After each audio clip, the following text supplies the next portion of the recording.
You got a safety cable? What? Safety cable? Uh-uh. So what the president said. No, it's down over there. Still. Yeah, we'll get something going. No, this is this. See how that's too small? It needs to be an 8. That goes in. This goes in the remote. Yeah, but that's too small. Oh, it's. You see that? Oh, That's the size right there. That's probably the right cord. Yeah, But I that's got it. it. I got it. And what did we do last time? Remember there was a setting that it was like triggering nonstop or something, and then we did something for Saudi. So this. So which wizards are you using? You get that one right there. It's You the want one to that's use? on 7 by itself, and it's already turned on now. Okay.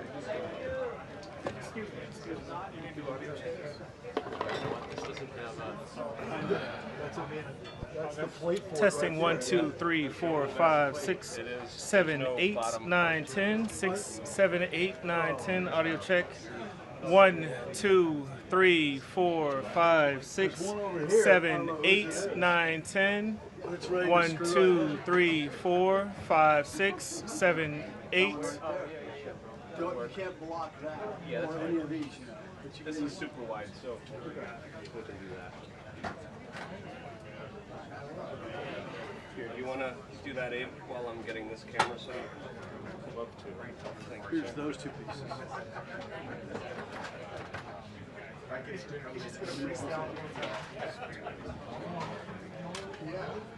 1, 2.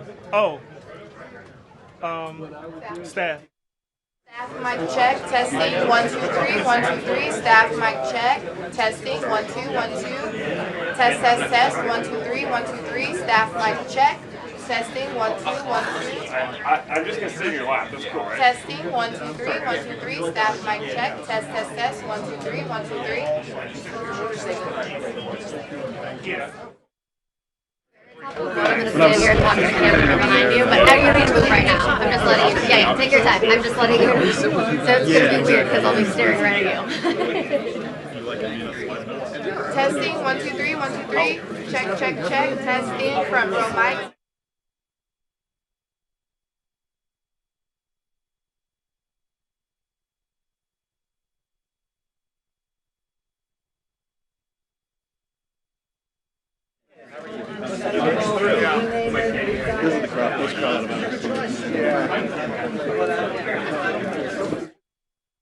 Questions examiner. They are here. They are. Yeah. Questions here.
just let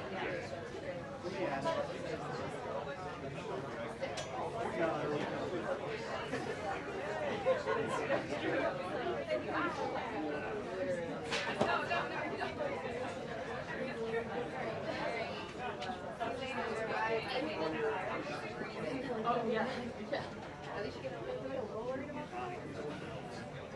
Hey, Daniel was looking for a remote keyboard pocket wizard to a Nikon.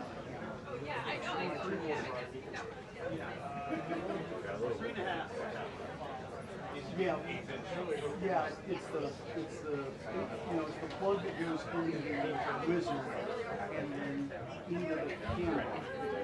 And it's got that little screw thing. Thank you, sir.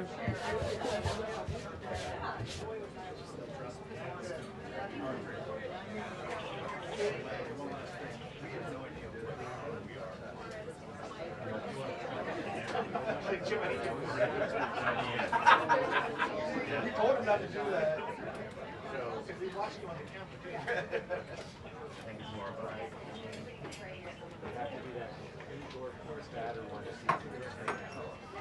The other thing that you can do, don't get record, Daniel, you can just hit test and trigger off the test. Yeah.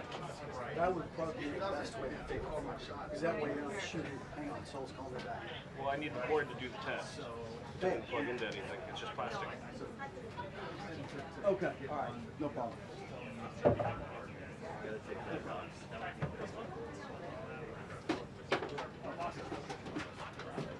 Okay. No, show me your, here. Where's your camera? Right there on the ledge. So, watch this. It's firing right now. All you gotta do is hit the test button. Oh, okay. So Yeah, we can do that. Yeah. Let's see, go fire with the camera. Yeah, it doesn't fire with the. I need to figure out how to focus this thing though. Press the other focus button. Usually my turn.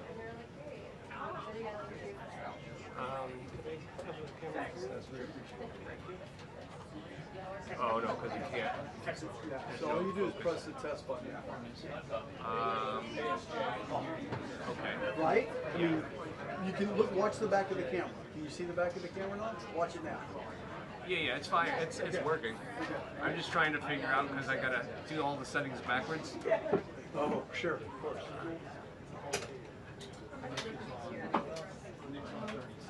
Oh, that's why it's got the star setting on it.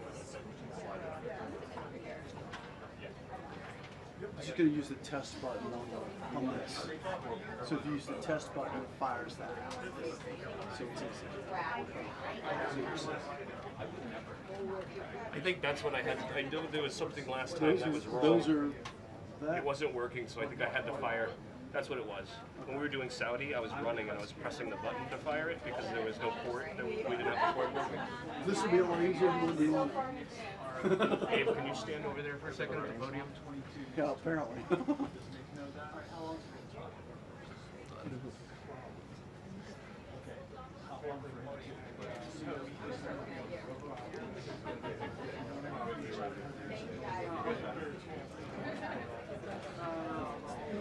It'll take it all the way off doing that. No, I'm tightening it. It's open.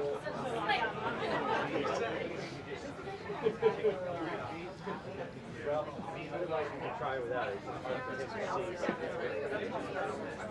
We'll tell you why. No, we're good. No, we did a good one. Got it? How do we move it up? So that post that you had, flip it all the way up. Remember. So go the way. This way? Yep. And then it'll just stay. No, then you got to bring it back down to tighten it. Right, I mean, but then it will stay. Yeah. Okay, go to the podium.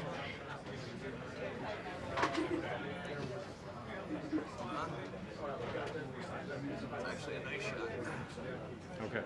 We good?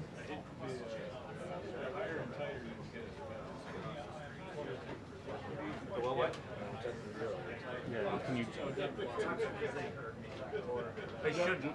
No, that little guy's wide. You may need to come back. Is there somewhere where we can see that? I don't have any idea. Because this right now is the perfect shot. This is you? That micro camera? Whose camera is this? One The house? One of the networks. Just push it up just a little bit. There you go. Oh, like this, you mean? Yeah, and it's also better on the Magic Card. Okay. The Magic Card is more stable.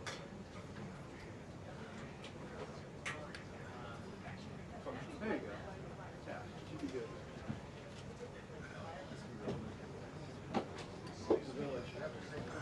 It does.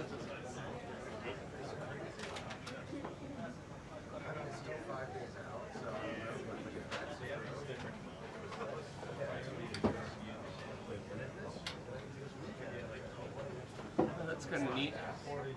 Do you ever press that little trigger button? I read every one, every single article. Oh yeah, they're great. But that's it.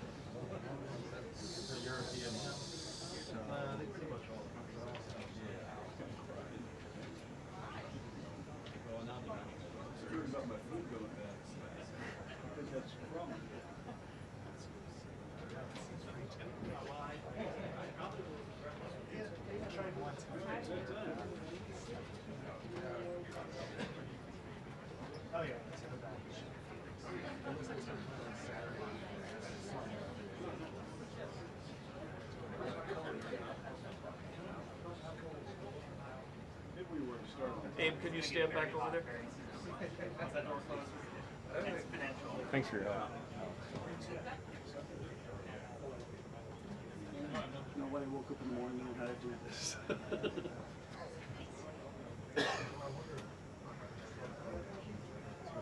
Sure, where we're even looking.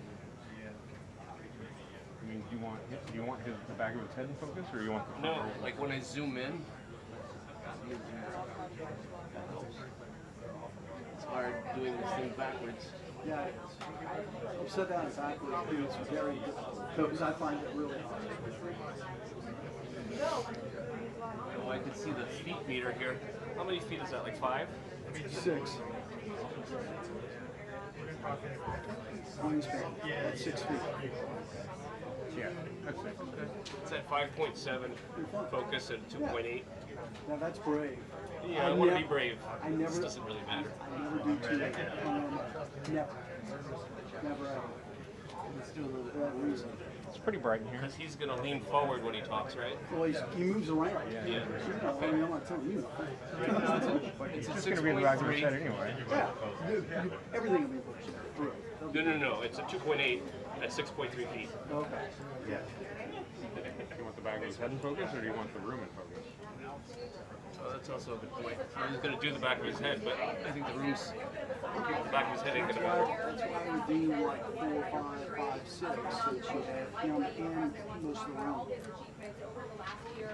I hate this lens because it's not as nice as all the primes that I use.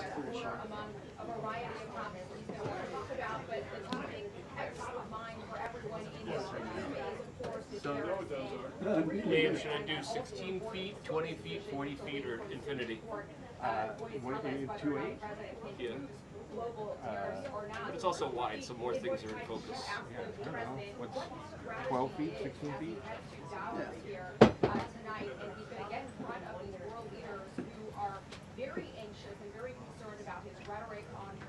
Okay, it's at 16. It still looks like you're relatively in focus with the red lines over you. It's going to be a full thing. If you're eligible. Like what? I said it's going to be a full thing. If you're eligible. I am if somebody puts it on their paper. You want the ladder right there in the middle, Win? Is that what you've been asking for this whole time? Maybe we get him to stand on the ladder? All right. Thank you. I gotta get a new lens now. Thank you.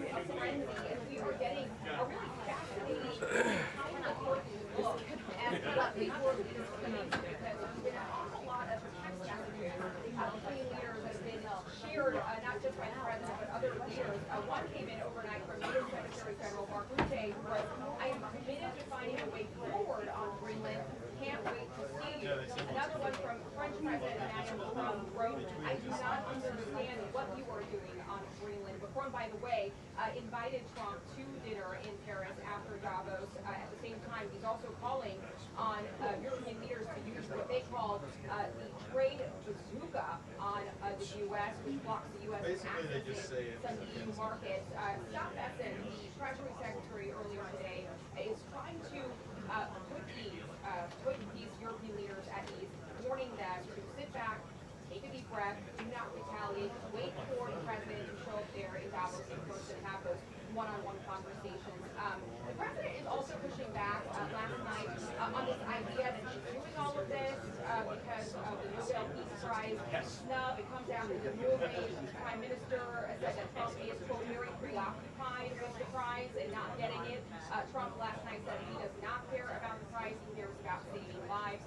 We're also expecting a lot of questions about his Board of Peace on Gaza, who's in, who's out, some wondering if it's going to undermine the United Nations and the UN Charter. But again, affordability was supposed to be the main topic in his remarks in Davos.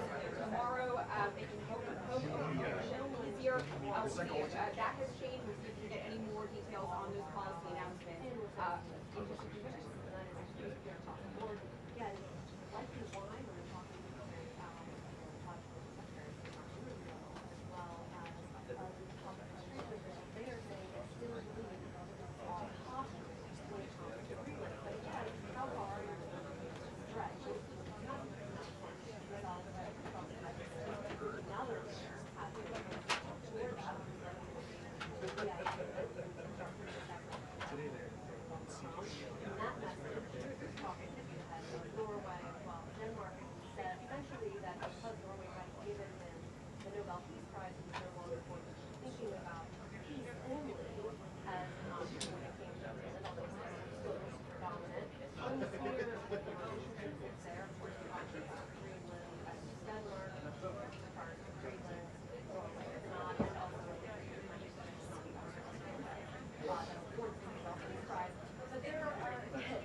Understood. Probably.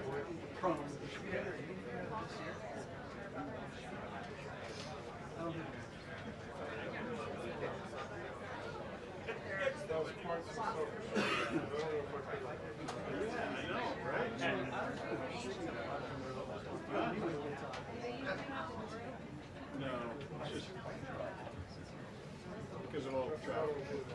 Because of all the traffic coming in and out.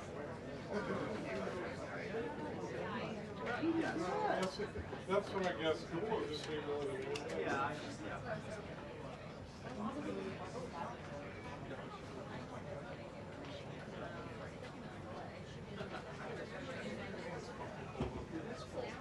Oh, it's not cold. It's cold.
Pretty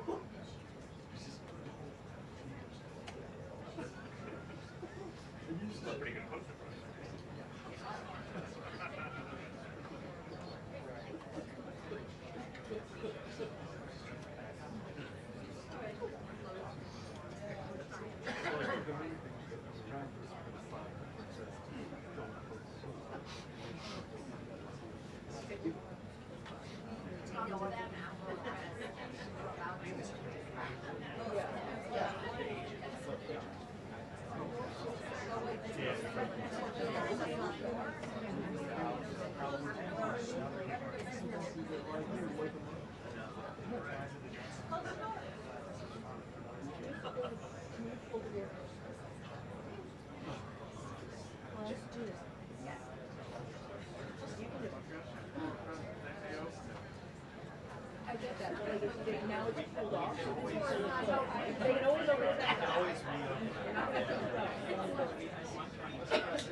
Yes, I can go.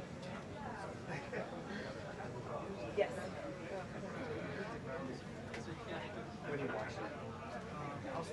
It's so hot. Can we open the door? I'm gonna roll this up like I do with my dog. Same. Not in here. It's the only place where we don't. Oh, so hot.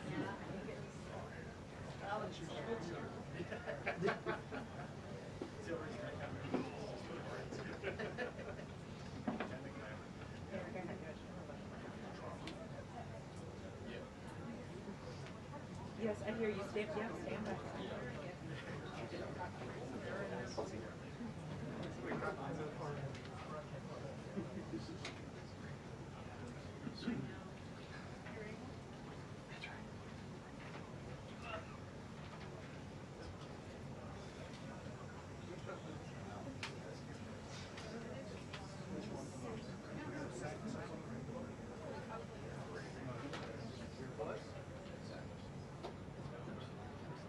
Thanks.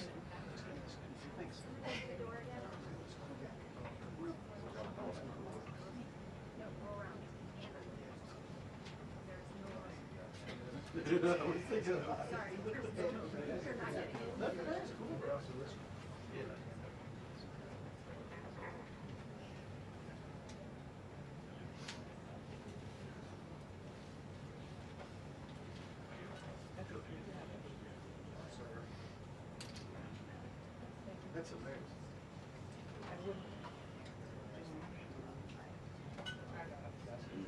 Yeah.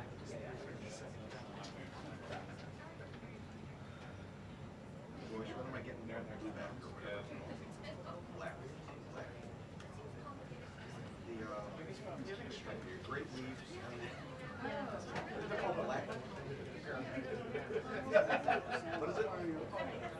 Yes. Melange, that's right. There's something that's pastry with cheese.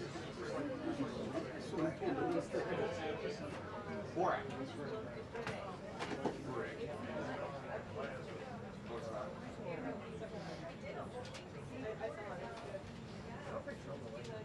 Right. Yeah. Ran out of grape. You guys ran out of grape very quickly, and that was a problem. They're very good. Dorsey churches. Remaining churches. What they do?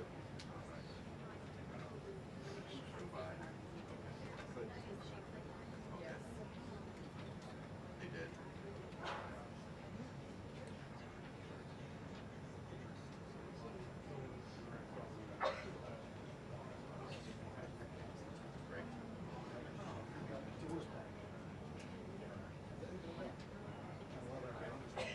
Did he say Borat?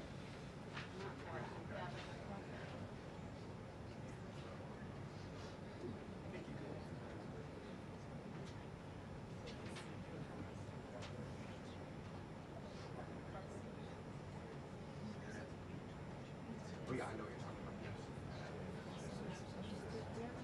very good.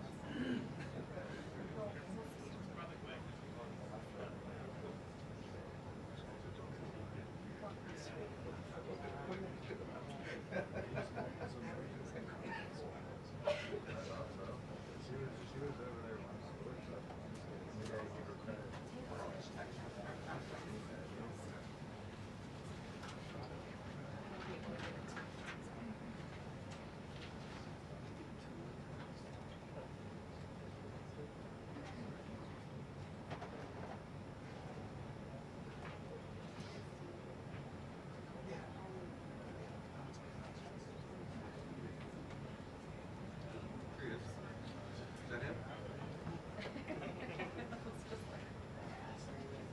Yeah, go. This guy. Big ol'.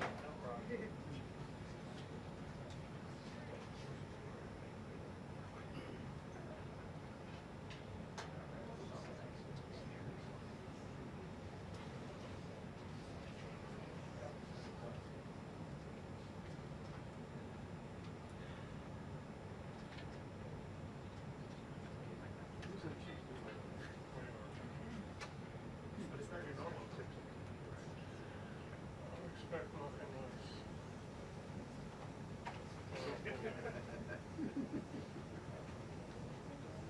Say that again, yeah.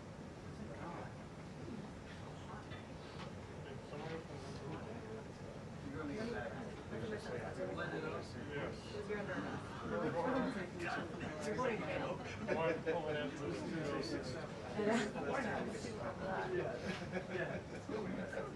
Who do you think you are? This is the point of it. You don't just need to relax. Close the door. Yeah, it's been it's all you get. The press making this building. It's gonna feel like Cleveland.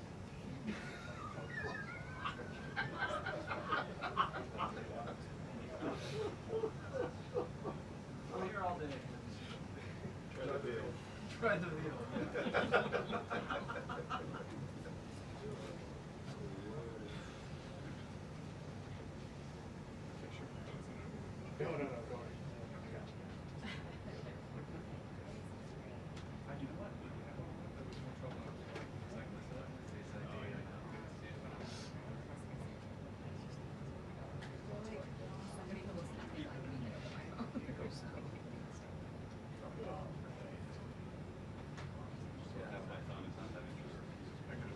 See, the European is like the top of their head. There's a I know, I don't understand.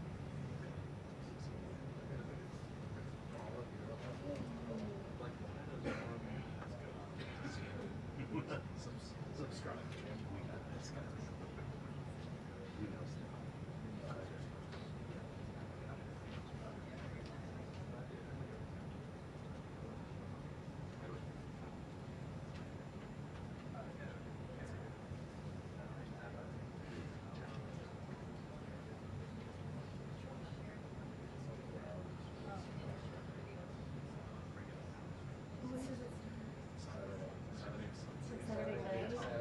The European Sweet. I don't know how.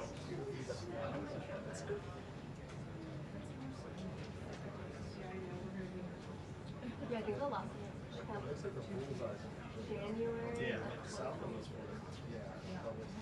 It's like that was the last. Virginia. We didn't have anyone. Like this was like flurry. I know we didn't have like real snow. Maybe LA was like summer by that. I mean, I guess it was also Sunday, so they. Yeah,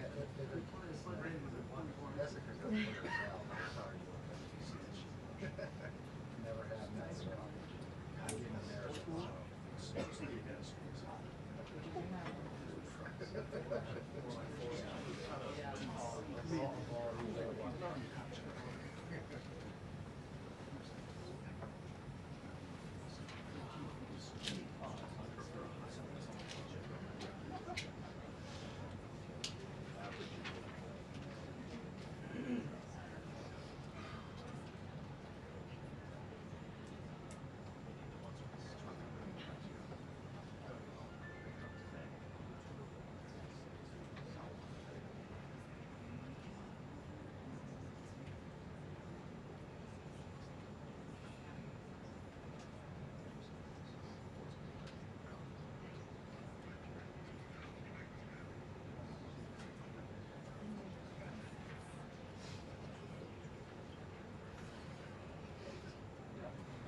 oh yeah, number 4 in our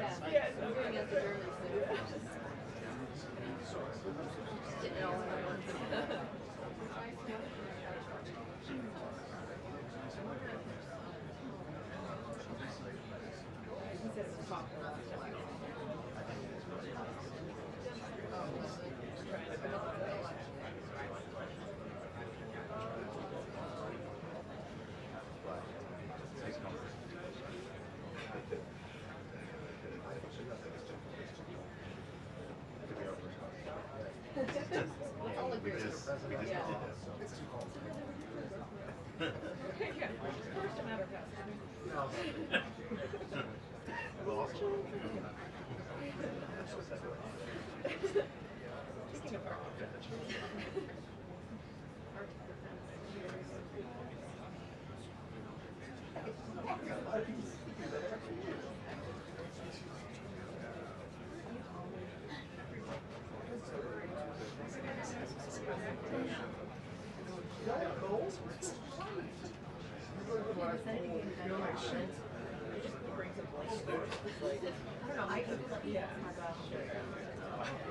It really is coming up. You know, like up here, look at me, I got Yeah, well, I was thinking the same thing. Mine's back in the back rack there. I had mine on it. Yeah, it's like a Yeah, I took my fur off. Yeah, mine's got big giant rivers down the church. Ridiculous.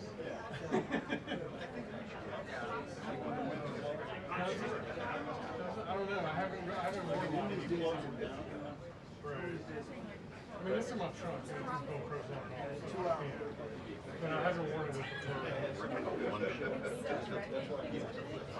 I just that's just personal preference more than anything.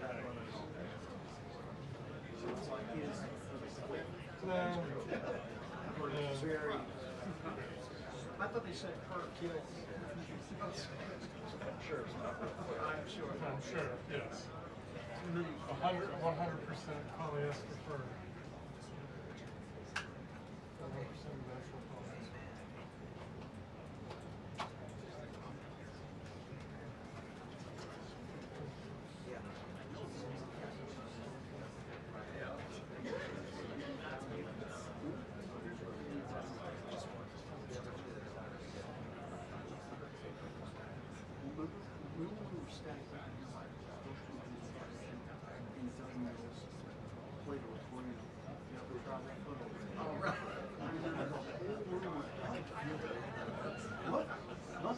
That was good. Yeah. Oh, it was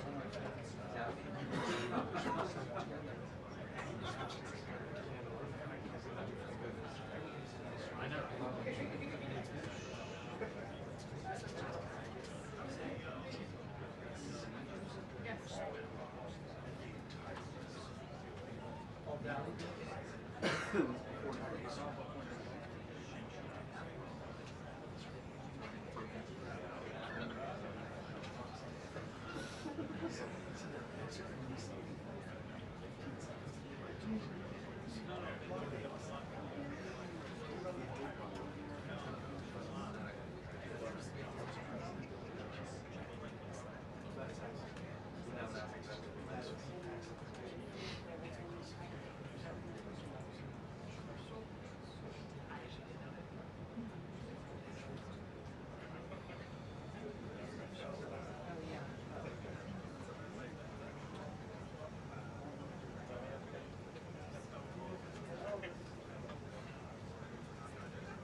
Hey, how are you?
Off the record. Off the record. Keep it going.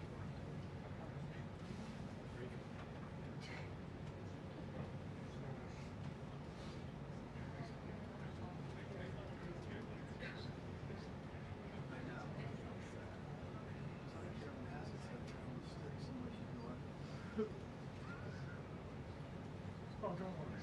Trusty pool cameras up there.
Elevation.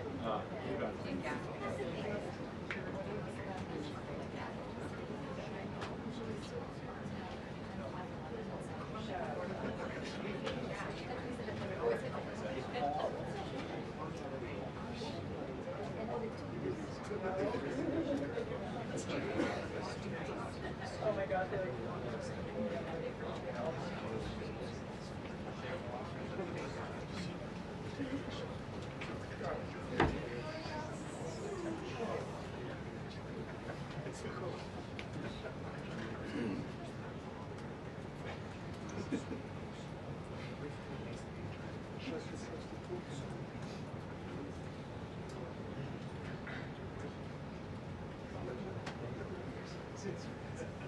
I'm sure.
the guarantee. We're trying.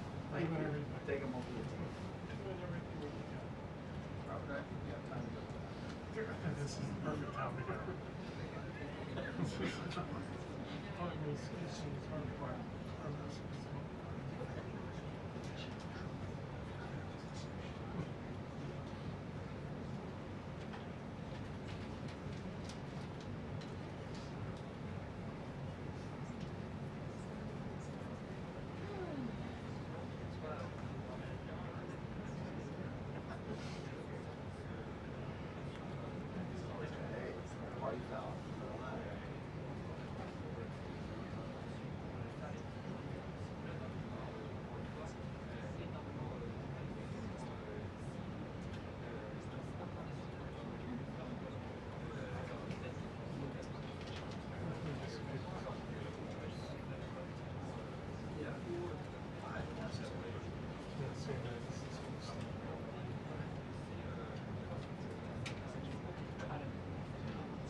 Just go that way.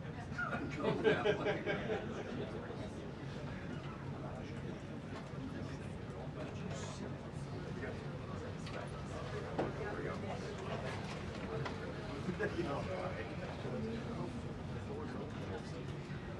So don't do that on the screen.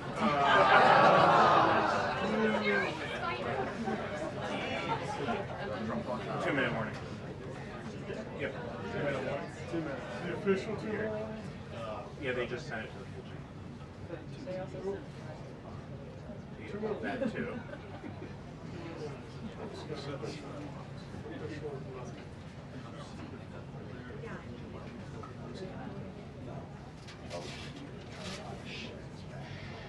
We're supposed to.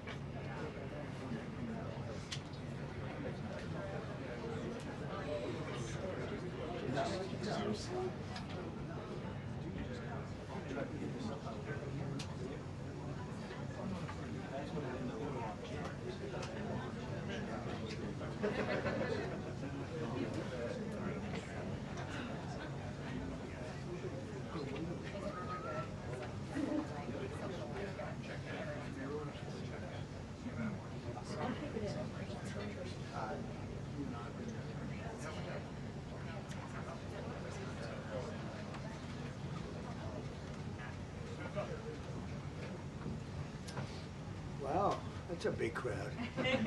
It's a lot of people. I think it's like a record. So these are accomplishments. We have a lot of accomplishments. And as you know, this is the anniversary, first anniversary, January 20th. And it's been an amazing period of time. We have a book that I'm not going to read to you, but these are the accomplishments of what we've produced. All page after page after page, individual things. I could stand here and read it for a week and we wouldn't be finished. But we've done more than any other administration has done by far in terms of military, in terms of ending wars, in terms of completing wars. Nobody's really seen very much like it. I think it's appropriate that because Minnesota is so much in the fray, and I say to my people all the time, and they're so busy doing other things, they don't say it like they should. They're apprehending murderers and drug dealers and a lot of bad people. And these are just some of the more recent ones that we have. And I can show you some of the people. Vicious, many of them murderers. These are all out of Minnesota, just Minnesota. I say, why don't you talk about that more? because people don't know. Do you want to live with these people? International murder. These are people that are living, if they're apprehended and either put in jails in their country from where they came, and the countries respect us, and so they actually put them there. In the old days, they didn't respect our country. Biden wouldn't do this because he let them all in. You know, if you didn't have open border policies of Biden, none of this, all of the things that all of the time that we spend talking about Minnesota and everything else, most of them are coming from out of the country. And it's been caused by a previous administration. Look at this, one after one. Boy, these are rough characters. These are all criminal, illegal aliens that, in many cases, they're murderers, they're drug lords, drug dealers. They're the mentally insane. There's some of them who are brutal killers, they're mentally insane. They're killers, but they're insane. These are just in Minnesota. California, it's worse. In other states, it's worse. Now, Minnesota, the crime is incredible. The financial crimes are incredible. And the problem is because of the agitators and insurrectionists, whatever you want, troublemakers, but they're paid agitators and insurrectionists. Nobody talks about the fact that $19 billion at a minimum is missing in Minnesota, given to a large degree by Somalians. They've taken it. Somalians, can you imagine? And they don't do it. A lot of very low IQ people, they don't do it. Other people work it out, and they get them money, and they go out and buy Mercedes-Benzes, and they come from here, they have no money. They never had money. They never had a life. They never had a government. They never had a country, because there's basically no country. Somalia is not even a country. They don't have anything that resembles a country. And if it is a country, it's considered just about the worst in the world. They come here and they become rich and they don't have a job. I was told that Ilhan Omar is worth $30 million. She never had a job. She's a crooked congressman. So here is another one. And I have, oh, by the way, we just took out, these are all what ICE is doing. And it's a dangerous job. These are rough people. Weapons. This one here is very bad.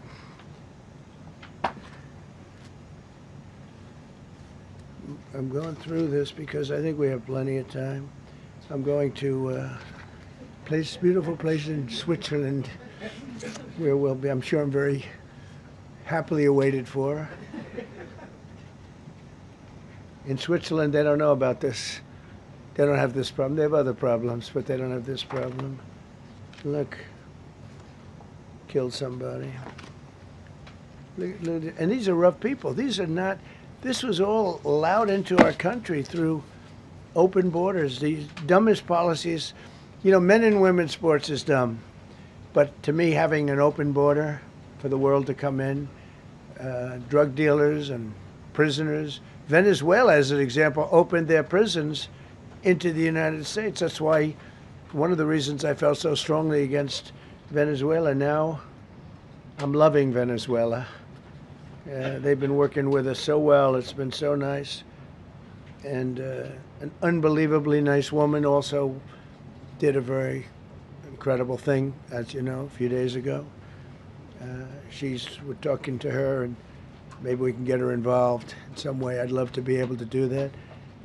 Maria, maybe we can do that. But we're dealing with the people and the president and all of the people in Venezuela, and we've been doing great. The oil companies are getting ready to make massive investments there. They have more oil than even Saudi Arabia.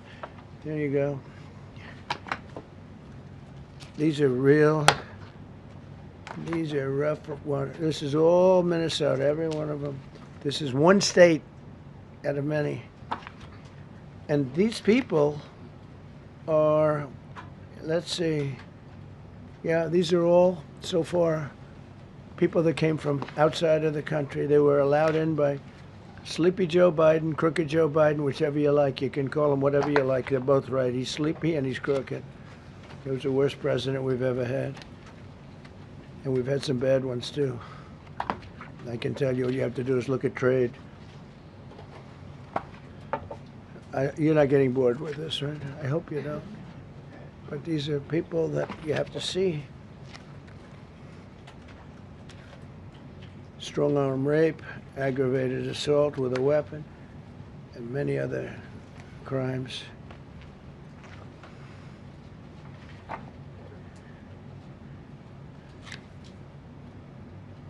Gang member, known as one of the toughest people around.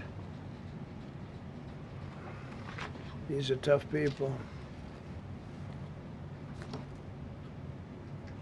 So this is what the people are trying to protect, because all ICE wants to do is get them out of our country, bring them to prisons and jails and mental institutions from where they came. That's all they want to do. They're patriots, and they have to be abused by guys like Don Lemon, who's a loser, lightweight. I saw him the way he walked in that church. It was terrible. I have such respect for that pastor. He was so calm. He was so nice. He was just accosted. What they did in that church was horrible yesterday. Look at it here. 24 convictions. 24 times convicted. They're not charges. These are convictions. So he comes from outside the country. Do you think he's going to be good here? He's convicted 24 times. He's going to be good here, right? It doesn't work that way. He's a man murderer. One of many. One of many. All they want to do is get him out. They want to take him out of our country. And we're met with paid agitators and insurrectionists, troublemakers. They're paid. You know, when the woman was shot, and I felt terribly about that. And I understand both sides of it. But when she was shot, there was another woman that was screaming shame. Shame, shame, shame, right? You saw it. So loud. It was like a professional opera singer. She was so loud and so professional. She wasn't a woman that was hurt, like, oh, my heart's injured. She was a professional.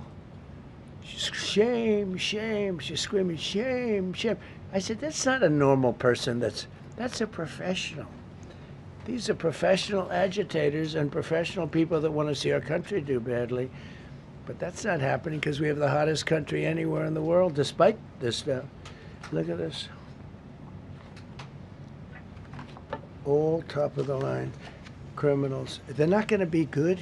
They're not going to be well behaved here. I could do thousands. We had over 3,000 in the last fairly short while. Just in Minnesota. What's the number, Carol? 10,000. 10,000 criminals arrested in Minnesota alone. 10,000 criminals. And these are serious criminals. Now, how can a place with 10,000 criminals, how can you have a state? And yet they're fighting us. Yeah, I like that guy. He keeps nodding to me. You agree with me, I guess. I like him. I don't know who he is, but I like him. He keeps nodding. He says, you're right. He's obviously a little on the right side, maybe. Look. These are rough ones. So this, we just took this off a stack. We have many stacks like this. Like, I could go 30 times what I'm showing you now.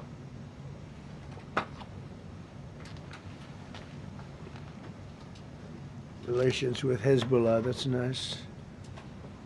Why do we allow them in our country? I'm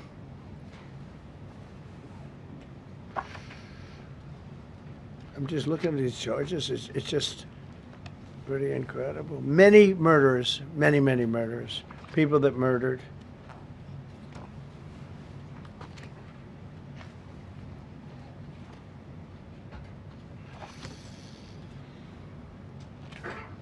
So what ICE does, and Border Patrol is incredible, too. I mean, Paul Perez and that group is incredible. Mostly Hispanic, by the way. They're like 60% Hispanic. You know, they talk about Hispanic. They're mostly Hispanic, right? And they're unbelievable people. And then they say, oh, we discriminate against. I love Hispanic.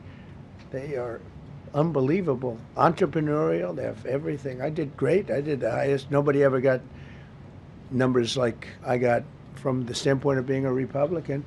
But even if you look at Texas, I won the entire border along Texas, between Texas and Mexico. It never happened before. Nobody's ever done that before. I did it. As a Republican, I did it. I love the Hispanic. And they accuse us of all sorts of things. 60% of the people we're talking about, they're the best people we have, and they're Hispanic. The Border Patrol is largely Hispanic. ICE is largely Hispanic. They're unbelievable people. I don't know how they can take the abuse. They're taking rough people like this, like all of them. We have 10,000 at least. I could have done 10,000 of them. You're lucky I only did like 100. And this isn't even the worst of the group. They have murderers. They have some people we can't use their picture for legal reasons, but they're up for murder in their own country. And we jeopardize their case. When we send them back and we coordinate with other countries. A tremendous amount of work. All allowed in here by an open border policy of the worst president in the history of our country. A man that didn't win the election, by the way. It was a rigged election. Everybody knows that now.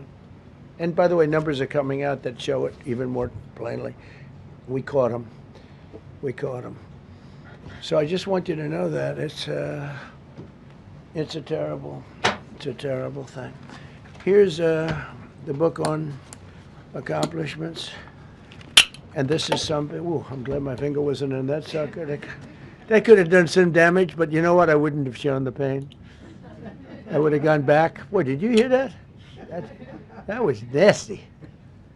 But I would not have shown the pain. I would have acted like nothing happened as my finger fell off. That was a nasty. I think somebody did that. I think it was him. That's right. It was my man. How were you? You didn't do it. I know you did. I know you didn't. So, but here's the book. These are all things we have. I'm going to read a few of the samples, but look at this. These are all, each line is something that we did. Nobody did that before. And it's big stuff, too. Look, we have the hottest country in the world. So, I will read you a few. We ended Biden's stagflation. We were in stagflation. That's a disaster. That's far worse than inflation. As you know, he had the biggest inflation in the history of our country. They say 48 years. Pick your choice. But they had the biggest inflation in the history of our country. We have it right down to a normal number now. We're going to get it even a little bit lower. Created super high. What we've done with growth is incredible. We created super high economic growth, and America is booming. It's booming. There are thousands of businesses right now that are being built. Many of the biggest factories in the world are being built right in our country. They're not going to other countries. They're leaving other countries.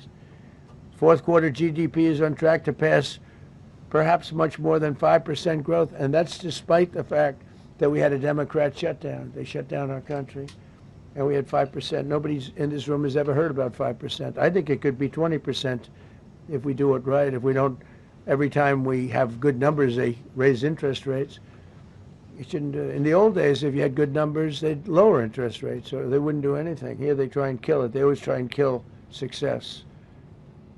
Over the last 20, 25 years, that's the way. In the old days, if you had good numbers, the market would go through the roof. Today, if you have good numbers, the market goes down. But by the way, we've had the best stock market in history, the best 401ks in history, and we inherited a mess.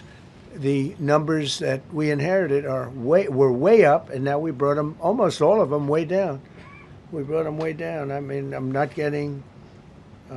Maybe I have the bad public relations people, but we're not getting it across. We inherited high numbers and we brought them way down. And look at gasoline. They have places in the country now, $1.99 a gallon. $1.99, $2.30, $2.50. I guess the average now they're saying is $2.31. I mean, he was at $4.50 and $5 for periods of time.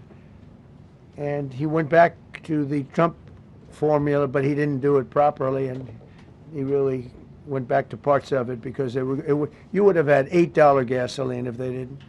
But he didn't do it properly. He had people that didn't know what they were doing. Core inflation for the last 3 months is 1.6%. 1.6. Their core inflation was so high that nobody could even calculate it. Under Biden, real incomes declined $3,000. Think of that, $3,000. That's a year. In 12 months, Trump real incomes went up by $2,000 and $3,000 and even in some cases $5,000. It's a tremendous difference. Stock market has set 52 all-time record highs during the course of the 11 months, because this was done on 11 months. Now we are actually officially 12 months as of today. 52 all-time record highs. That means 401ks did great. I have people see me all the time, policemen that guard us really well, and got to know them a little bit. And they said, "Sir, you're making me look so good. My 401k is through the roof. My wife thinks I'm the greatest genius, that I'm a financial genius, like Warren Buffett." He told me that. He said, I think they have better returns than Warren Buffett right now. But he said, all my life my wife has been criticizing me for not being smart financially. Now all of a sudden she loves me more.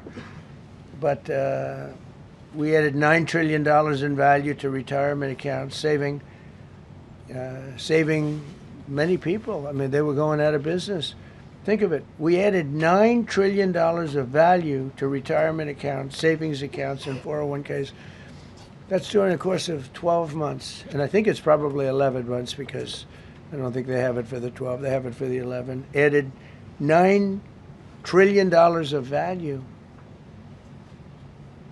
Lifted more than 1.2 million Americans off food stamps in 1 year. They would have had another 1.2 million. We would have had, welfare would have gone up. And instead of investing $18 trillion in our country, now it's probably more than that, but $18 trillion and having thousands of plants being built all over the country, you would have had thousands of plants closing all over the country, and you would have had disinvestment, and you would have had welfare going way up. You know, if you look at SNAP, take a look at SNAP, what happened with that? It was at $7 billion, and it came out to over $51 billion. Nobody has ever seen anything like it. The past administration, they had no clue. Or they were really bad, but they basically had no clue. But they did have a concept. I mean, they're still trying to sell the idea of men playing in women's sports. You saw that in the Supreme Court. I mean, some of those justices were fighting for them, too. They were fighting for them. But you saw that just the other day in the Supreme Court. Men playing in women's sports doesn't work. Secured a record-breaking $18 trillion in commitments for new investments. Apple, NVIDIA, SoftBank, Oracle, TSMC, Johnson & Johnson, Eli Lilly and Company, Micron, AstraZeneca, General Motors, Hyundai, Ford, Honda, GE Aerospace, many, many others. I left a Ford plant a week ago in Michigan that they were going to close 2 years ago, and now they just announced that they're going 24 hours around the clock making cars. Tariffs did it. I don't know what the Supreme Court's going to do. I think to me it reads so plainly. Couldn't be plainer. You're allowed to do a license. Tariff is probably less severe than what a license could be. But think of it. You're allowed to do a license, and then they have a clause at the end, something to the effect, or what is necessary, something to that effect. And what is necessary with tariffs. I don't know where there's a case even there, but we've taken in hundreds of billions of dollars, and if we lose that case, it's possible we're going to have to do the best we can in paying it back. I don't know how that's going to be done very easily without hurting a lot of people. But we're waiting for that case anxiously, and we have tremendous national security because of tariffs and tremendous income. You know, we have, and by the way, no inflation. So everyone said, oh, tariffs will cause inflation. We have no inflation. We have very little inflation. Biden had inflation, and he didn't do tariffs. We had a huge problem. We have a 62% reduction in our trade deficit. So if you had a 1% reduction, a normal president, would have a 1%, 2% reduction. Everybody would be high-fiving. Had a 62% reduction. Next year we won't have a trade deficit. We secured most favored nations agreements to slash drug prices by as much. And to me, I think this might be the biggest thing of all. We get zero talk about it. The New York Times had a story way in the back of the paper, a little story about it. I think it's the biggest thing there is. When you talk about healthcare, drug prices will go down more than ever before for any country, because we were priced at such a level that we were subsidizing the entire world, big place of the world. We were paying 10, 12, 13 times more than other countries. 13 times more, not 13%, 13 times more. A pill that was selling in London for $10 would sell in New York for $130. It's 13 times. More than that even. But we secured most favored nations agreements to slash drug prices by as much as 300, 400, 500, and even 600%, including with Pfizer, AstraZeneca, Eli Lilly, Nova Nordisk, Gilead Sciences, EMD, Serenio, and many others. If you look at some of the prices that are coming down, where a price would come down $1,300 coming down to $87. Think of it. So something that was costing $1,300 is now costing $87. And the fake news doesn't want to write about it. That's why I do this. I don't like to do this, to be honest with you. But I do it because got to get the word out. We signed one big, beautiful bill. I call it the Great Big Beautiful Bill, delivering the largest tax cuts in history. No tax on tips, no tax on Social Security, no tax on overtime. We made interest on car loans tax deductible for U.S.-built automobiles only. So if you buy an automobile built in the United States, we're not doing it for Germany and Canada and different places. We're doing it only if it's built here. We want them to be built here. A lot of the Canadian auto plants are closing and they're moving into the United States. Same thing with Mexico, same thing with Germany, and same thing with Japan and other countries. They're moving into the United States because of tariffs. Because they don't want to pay the tariffs. It's too much. They can't pay the tariffs. So they're coming here. Nothing different than what other smart countries did. But it works better for us. Under my leadership, it's not done properly, but it's done properly. We have, again, more plants being built than at any time in the history of our country. Passed the largest spending cuts in American history, and that was true in my first. We had a tremendous first term also. We rebuilt our military. We had one of the best. We had the best economy in the history of our country, but we're blowing it away now. When this stuff starts opening up, you're not going to see anything like it probably ever again. We slashed the federal budget deficit by 27% in a single year. Think of that, 27. You could do it 2%, 1%, 0.5%, 27%. And that's with all of the things we have to do, all of the people we have to put on the payroll to get rid of people that are murderers. Again, when you see people in Minnesota that are murderers, these people are fighting to keep them there. And I say to Christie and to Tom Homan, the great people, they're working so hard. Look at the border. The border is now secure. First time, Biden said you couldn't do it. You need legislation. I had no legislation. I said close the border.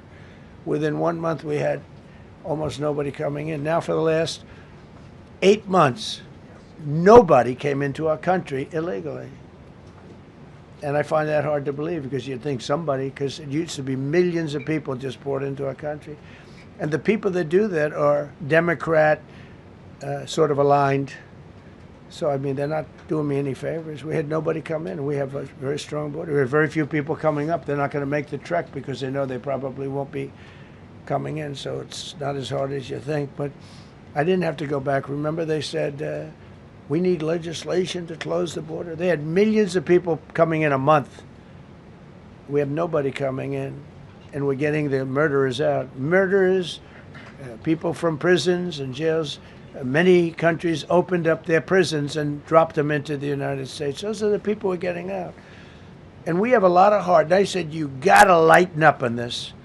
We have a lot of heart for people. They came in illegally, but they're good people, and they're working now on farms, and they're working in luncheonettes and hotels and all. And we're looking to get the criminals out right now, the criminals. And I think it's very important. I mean, every once in a while you see a story, we take somebody. He should be out because they came in illegally. So in theory, they should be. But we're focused on the murderers, the drug dealers, the mentally insane. We have a lot of mentally insane killers. I mean, you can't even talk to them. It'd be nice if you could have a little reason, but you can't even reason. These are seriously ill people. You have a couple of countries where they were loaded up. Their mental institutions and insane asylums were loaded to the gills. They couldn't get. They're empty now. But they're filling up because we're bringing them all back. We know where they came from. And every country accepts them. You know, under Biden, they wouldn't take, they had so little respect that they'd bring them there and they wouldn't take them. They said, get the hell out of here. They would be bringing a plane in to land in a country, and they'd put 5 planes on the runway so you couldn't land a plane. So they'd come back with the people that they were bringing back. They don't do that with me. They do that with me. They have problems. They don't do it. They accept them back. They're not happy about it, but they accept them back. Cut a record number of regulations. I promised to eliminate 10 old regulations for every one new regulation. Instead, we cut 129 old regulations for each one added. Think of that. I wanted to do 10. In my first 4 years, I did. When we put on a new regulation, you had to cut 8. This year, I said you have to cut 10. Instead, we cut 129. So every time, so far, can't remain like that, I don't imagine. I hope I can, because we have so much wasted regulation, stupid regulations. Regulations where they go by California, which is a disaster state, with a governor that truly is doing a bad job. He's killing that state. If he ever ran the country, this country would be Venezuela very quickly. Using tariffs slash the U.S. trade deficit by an incredible 77%. The trade deficit is down, and that doesn't include the last month where we had our best month. We slashed the trade deficit by an incredible 77% in 1 year with no inflation, something that everyone said could not be done. So we had essentially no inflation. In fact, the last month we had almost no inflation. But we slashed the trade deficit by 77%. If you slashed it by 1%, that was good. Again, we did that with tariffs and intelligence. We did that with November 5th, great election. We secured historic trade deals to reduce barriers on U.S. exports with countries covering 40% of all U.S. trade. Think of that. American exports are up by more than $150 billion this year. People said, oh, we're not an exporting. All we do is buy. If you keep buying, you're not going to have a country for very long. So we increased exports by more than $150 billion. Investment in American factories is up 41%. That's a record. Nobody goes 41% up. You go 2% up, 1% up. You go down by 3%. If Kamala got elected, the 41% up would be 41% down. We removed over 270,000 bureaucrats from the federal payroll. That's another thing. So we have, we announce our unemployment numbers, call it unemployment or employment. And they were very good, but we could make them great. But we've slashed tremendous numbers of people off the federal payroll. Because ultimately, if you're on the federal payroll, I mean, we have jobs where they had 10 people for every job. So we cut. Now, if you want to see some good numbers, I'll hire 1 million people. We cut millions of people off the federal payroll. I don't like doing that, but the good news, I don't feel badly because they're getting private sector jobs and they're getting sometimes twice as much money, 3 times as much money. They're getting factory jobs. They're getting much better jobs and much higher pay. But all I have to do is say, like, what the Democrats do all the time. They hire 1 million people, and then they hire another million, They load it up and it says, oh, they only have a 3% unemployment rate. It's a fake rate. So with us, we're proud of the fact that we cut so many because, again, I don't want to cut people. But when you cut them and they go out and get a better job, I like to cut them. And sometimes they have to be forced to do that because, you know, it's like they want to stay where they are. They don't know. And then all of a sudden they end up, we have many cases, Caroline, where people were devastated. They hated Trump. I got caught from my very boring federal job where they had, again, sometimes 10 people to do one job. And they were very upset. And now they ended up with a job where they get paid 3 times more money. They're ending up buying houses. It's like crazy. So they went from not liking me to liking me a lot because it's hard to get. We need people. We need people. It's one of the reasons. I mean, I want to, when you have good people in the farm or good people in hotels and everything else, we want to work with them as much as we can. Under Biden, 1 out of 4 jobs added was a government job. Think of that. So 25% of the jobs added. That's when you know that, that's 25% of the jobs aren't real jobs. But again, I could do that. I could add 2 million jobs right now, would have an unemployed. I could say just hire some more people. I do the opposite. I say get rid of everybody that's unnecessary because that's the way you make America great again. When you have, you know, all these jobs where people are sitting around doing nothing and they get a lot of money by the government, it's no good. But that's what the Democrats do. They show, oh, we were at 4% unemployment. That's a good number. But they just add jobs, or they wouldn't cut. They would never cut jobs. Under Trump, 100% of all new jobs created have been in the private sector. Think of that. Not 1% has gone to federal.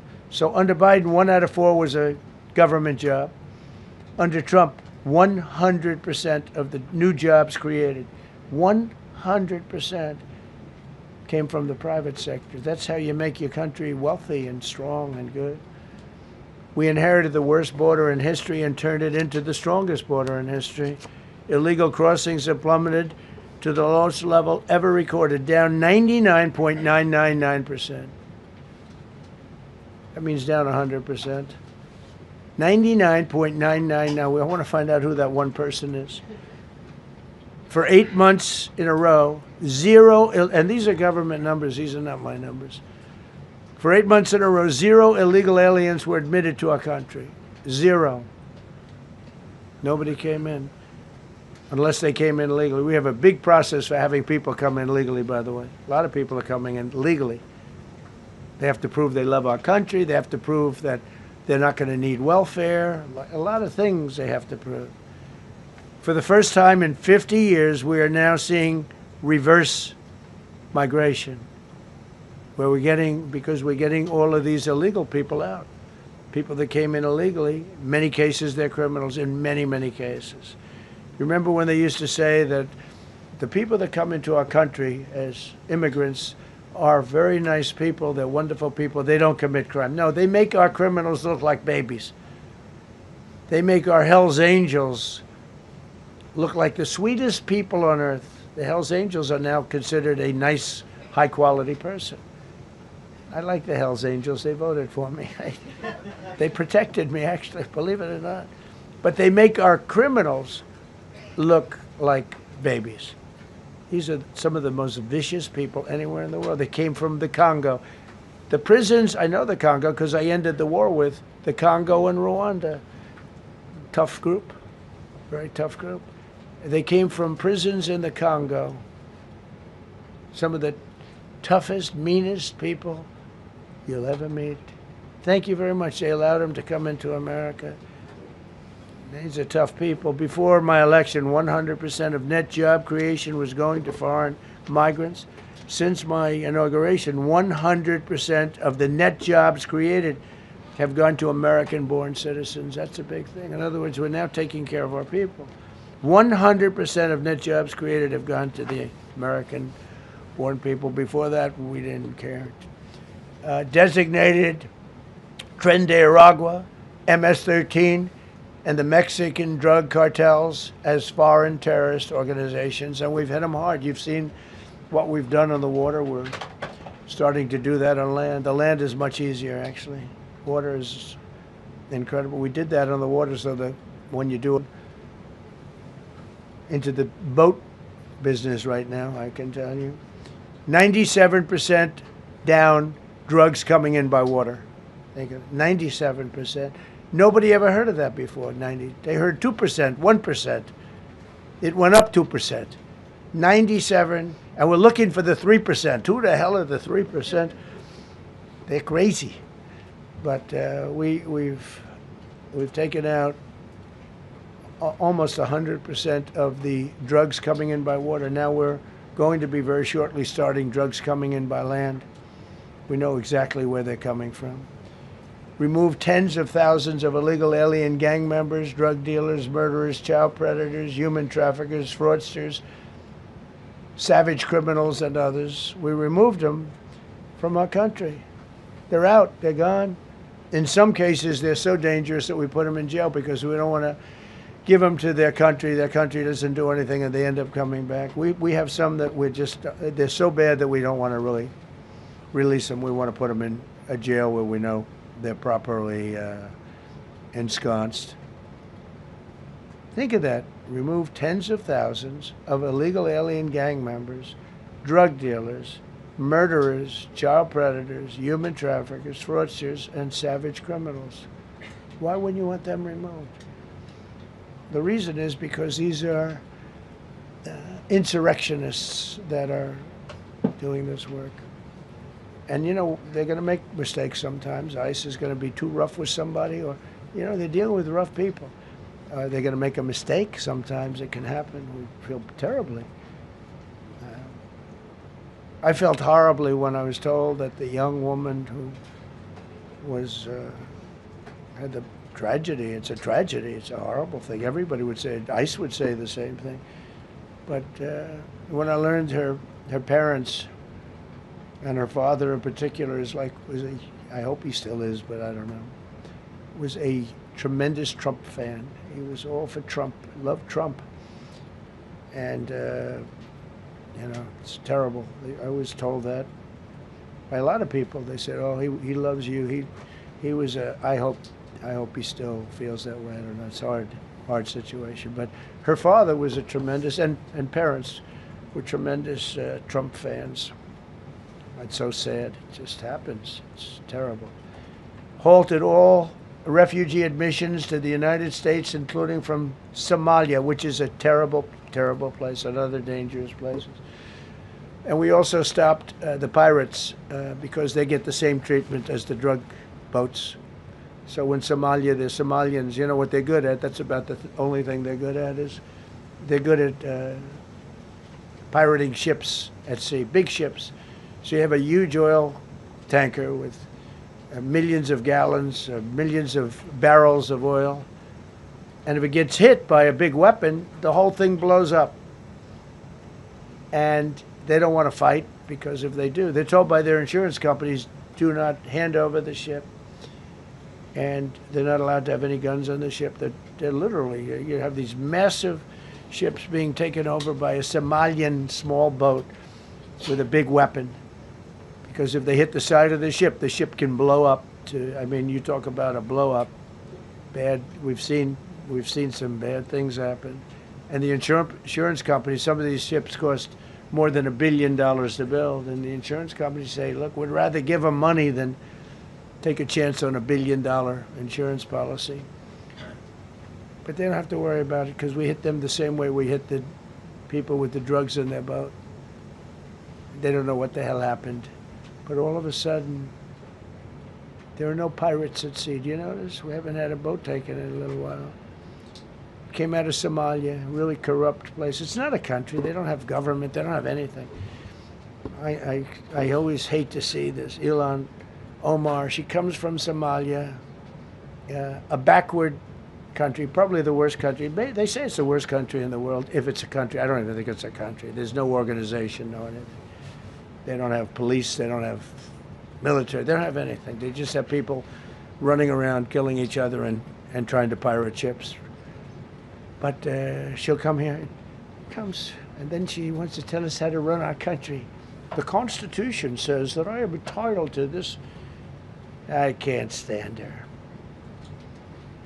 terminated all taxpayer-funded benefits for illegal aliens, and kicked 275,000 illegals off of Social Security. They were illegally getting Social Security. 275,000 people. I'm telling you, it's not that this is pleasurable, but if I were an elected president, this country was going to be destroyed quickly, very quickly. I think within a year, if you had Kamala or a Joe type. I mean, Joe was a disaster, but if you had Kamala, he was the replacement. I was up by like 25 points on Joe, and they said, hey, let's get somebody else. This never happened. Well, I had so many firsts. You're leading somebody by a lot, and they say, oh, let's take him out, let's put somebody. That's like I said to Dana White the other night. I said, you know, Dana, it's like you have a fighter, two fighters, one guy is winning by a lot. And they say, oh, let's take this guy out, let's put a new fighter in the ring with him. That's what happened to me. I was doing great with Biden. The whole campaign was against Biden. All the money was spent against Biden, and all of a sudden I got Kamala. Everyone said, who the hell is she? But that didn't work out too well for them, but never happened before. We are about lots of firsts. Designated English as the official language of the United States of America. We did that very powerfully.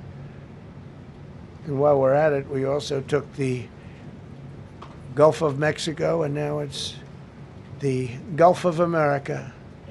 Because we have 92% of the shoreline. It always bothered me. I'd say, you know, we have most of the shoreline. Mexico has a small percentage, talks about 8%. We have 92%. And I said, why is it the Gulf of Mexico? It should be the Gulf of America. I was going to call it the Gulf of Trump, but I thought that I would be killed if I did that. I wanted to do it. I wanted to. My people work so hard. Sir, I don't think it'll look too good. I'm telling you, it's a good thing. And it'll be hotter than ever, I said. No, but I decided not to do that. I'm joking, you know, when I say that. I was not going to call it the Gulf of Trump. Because tomorrow it'll be, Trump wanted to call it the Gulf of Trump, but he was rebuffed by his people. My people don't rebuff me too much. The Gulf of Trump, that does have a good ring, though. Maybe we could do that. It's not too late. No, we have the Gulf of America now. It's great. Our country is proud for the attack on Venezuela, the attack on the Iran nuclear capability, wiped it out. I mean, first administration, Soleimani, the father of the roadside bomb, al-Baghdadi, the father of ISIS, who was rebuilding ISIS. We wiped them out. Done a great job. Signed an order that will end birthright citizenship for children of illegal migrants. You know, that case is in court right now. That case was meant for the children of slaves.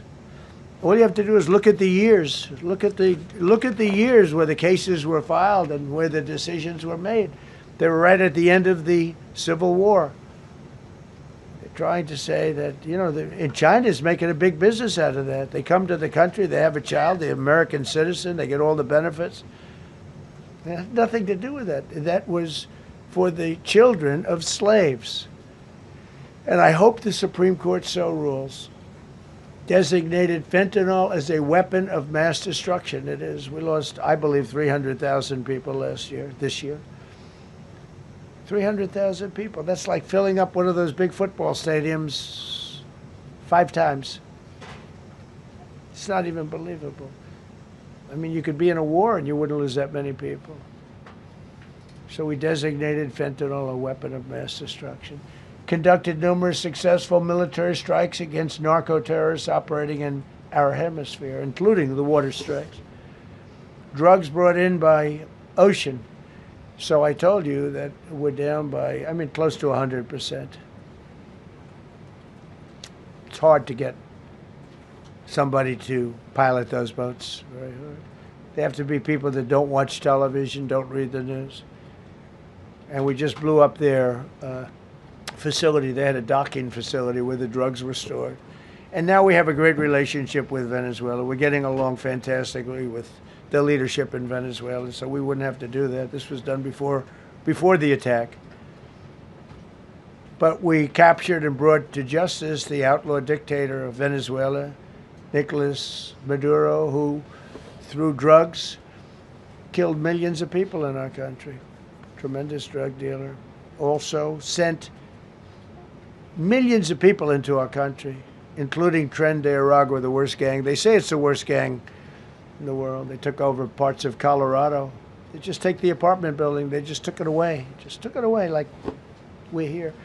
They cut the hand off one man because he called the police. Who called the police? I did. You took my apartment from me. Boom. No hand. This is what they sent us. Restoring law and order, new category. D.C. and Memphis, federal task forces deployed massive numbers of federal law enforcement officers and National Guard to restore safety. Crime down in D.C. is almost down to nothing. D.C. was a very, very dangerous place, and I think you probably know better than I do.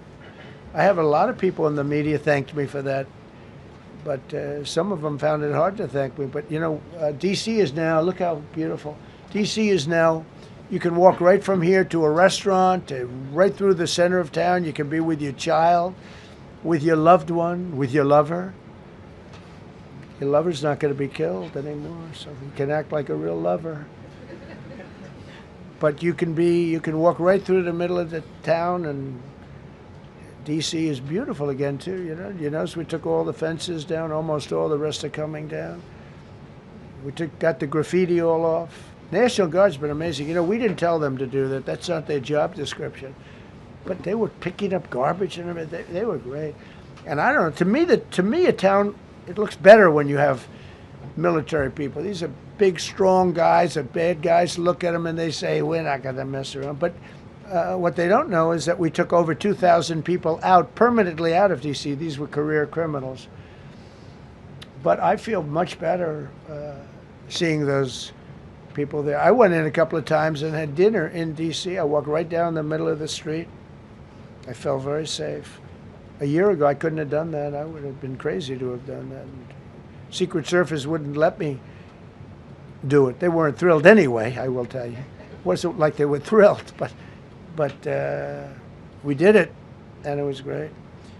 But D.C. is a great thing. We have virtually no crime in D.C. anymore. And before we did this move, it was we could do the same thing with Chicago. You know, we brought Chicago down 25%, even though we just had a minimal crew there. We brought Wisconsin down. We brought Minnesota down, way down, even though everything's a fight, you know, because they want to keep those people that are lying on the floor. They want to keep those people in Minnesota, but they really don't. I don't think the real people of Minnesota, it's a very corrupt place, and the elections are totally corrupt. I feel I won it all 3 times. Nobody's won that state since Richard Nixon. It's a rigged state. And the Somalians vote as one group, even if they're not citizens, and they vote as one group, and you know, you get 600,000 votes against you. They all ought to get the hell out of here. They're bad for our country. Nationwide achieved the largest reduction in violent crime on record. So this just came out. Nationwide, over the last 11 months, achieved the largest reduction in violent crime on record, including the largest one-year drop in murders ever recorded. Almost 2,000 lives were saved. That's despite the fact that we took in criminals under the leadership of the Democrats and Joe Biden. More motor vehicle theft is down by 100,000 vehicles nationwide. That's another. Nationwide, the motor vehicle theft was out of control, and now it's very much in control. It was down by more than 100,000 vehicles to a record low. Began the process of eliminating cashless bail policies across the nation. You got to get rid of your sanctuary cities, and I hope our people know that we're not going to pay sanctuary cities. We're not going to pay them anymore. They are sanctuary for criminals. They hold criminals. We're not going to pay. They can sue us, and maybe they'll win, but we're not giving money to sanctuary cities anymore as of the beginning of the month. We began the process of eliminating the cashless bail. Well, cashless bail is where it all started. It's a disaster. And then other places. I don't know if it started in New York. I remember it starting in New York. So if somebody comes in, murders somebody, and they let them out, no bail, no nothing. Basically, cashless bail means you just get the hell out. And they go outside. We have one case where a guy murders somebody, gets released, and goes out and murders somebody. 2 people in one day. No, we got to get rid of cashless bail. They got to pay, got to have bail. There's a reason for bail, long tested. Signed an executive order to bring back mental institutions and insane asylums. We're going to have to bring them back. Hate to build those suckers, but you got to get the people off the streets. You know, we used to have, when I was growing up, we had in my area in Queens, I grew up in Queens, we had a place called Creedmoor. Creedmoor, did anybody know that? Creedmoor. It was a big, I said, Mom, why are those bars on the building? I used to play Little League baseball there at a place called Cunningham Park. I was quite the baseball player, you wouldn't believe. But I said to my mother, Mom, she would be there, always there for me. She said, son, you could be a professional baseball player. I said, thanks, Mom. I said, why are those bars on the windows? Big building, big, powerful building. It loomed over the park, actually. She said, well, people that are very sick are in that building. I said, boy, I used to always look at that building and I'd see this big building, big, tall building. It loomed over the park. It was sort of, now that I think it was a pretty unfriendly sight. But I'll never forget, I don't know if it's still there, because they got rid of most of them, you know, the Democrats in New York, they took them down, and the people live on the streets now. That's why you have a lot of the people in California and other places, they live in the streets. They took the mental institutions down. They're expensive. But I'd say, why does that building have those bars? Boy, it wasn't normal. You know, you're used to looking at like a window. But this one, you look at it, all this steel, vicious steel, tiny windows, bars all over the place. Nobody was getting out. It's called a mental institution. That was an insane asylum. Designated Antifa as a domestic terrorist organization, and many others. It is. America is respected again on the world stage. That's another topic. Obliterated Iran's nuclear enrichment capability, and Operation Midnight Hammer was one of the most successful anyone's ever seen. CNN fake news. I don't know where they are. CNN. Anybody from CNN here? Fake news. Nobody wants to raise their hand anymore. They used to argue. Now, if you're with CNN, you don't raise your hand. But they said, well, maybe it wasn't that successful, which I really was angry because these pilots took their life in their hands. 2 o'clock in the morning with no moon, dead dark, guns shooting at them. They went in with those beautiful B-2s, and every single bomb went down an air shaft and obliterated it. And CNN came out and said, well, maybe it wasn't, by a scam writer who wrote, you know, fake stories, a lot of fake stories on other topics, right? Because when we did it, we said, that's a terrible thing. You know, the pilots came back and they said, we hit everything. They did a great job. Then on top of that, we launched from a submarine about 30 Tomahawks on top of everything else. The place was obliterated. CNN said, well, maybe it wasn't that bad. Turned out it was worse than it was. You know who could tell you that? The Iranians would tell you that. Because if they do anything, they're going to have to start a brand new place.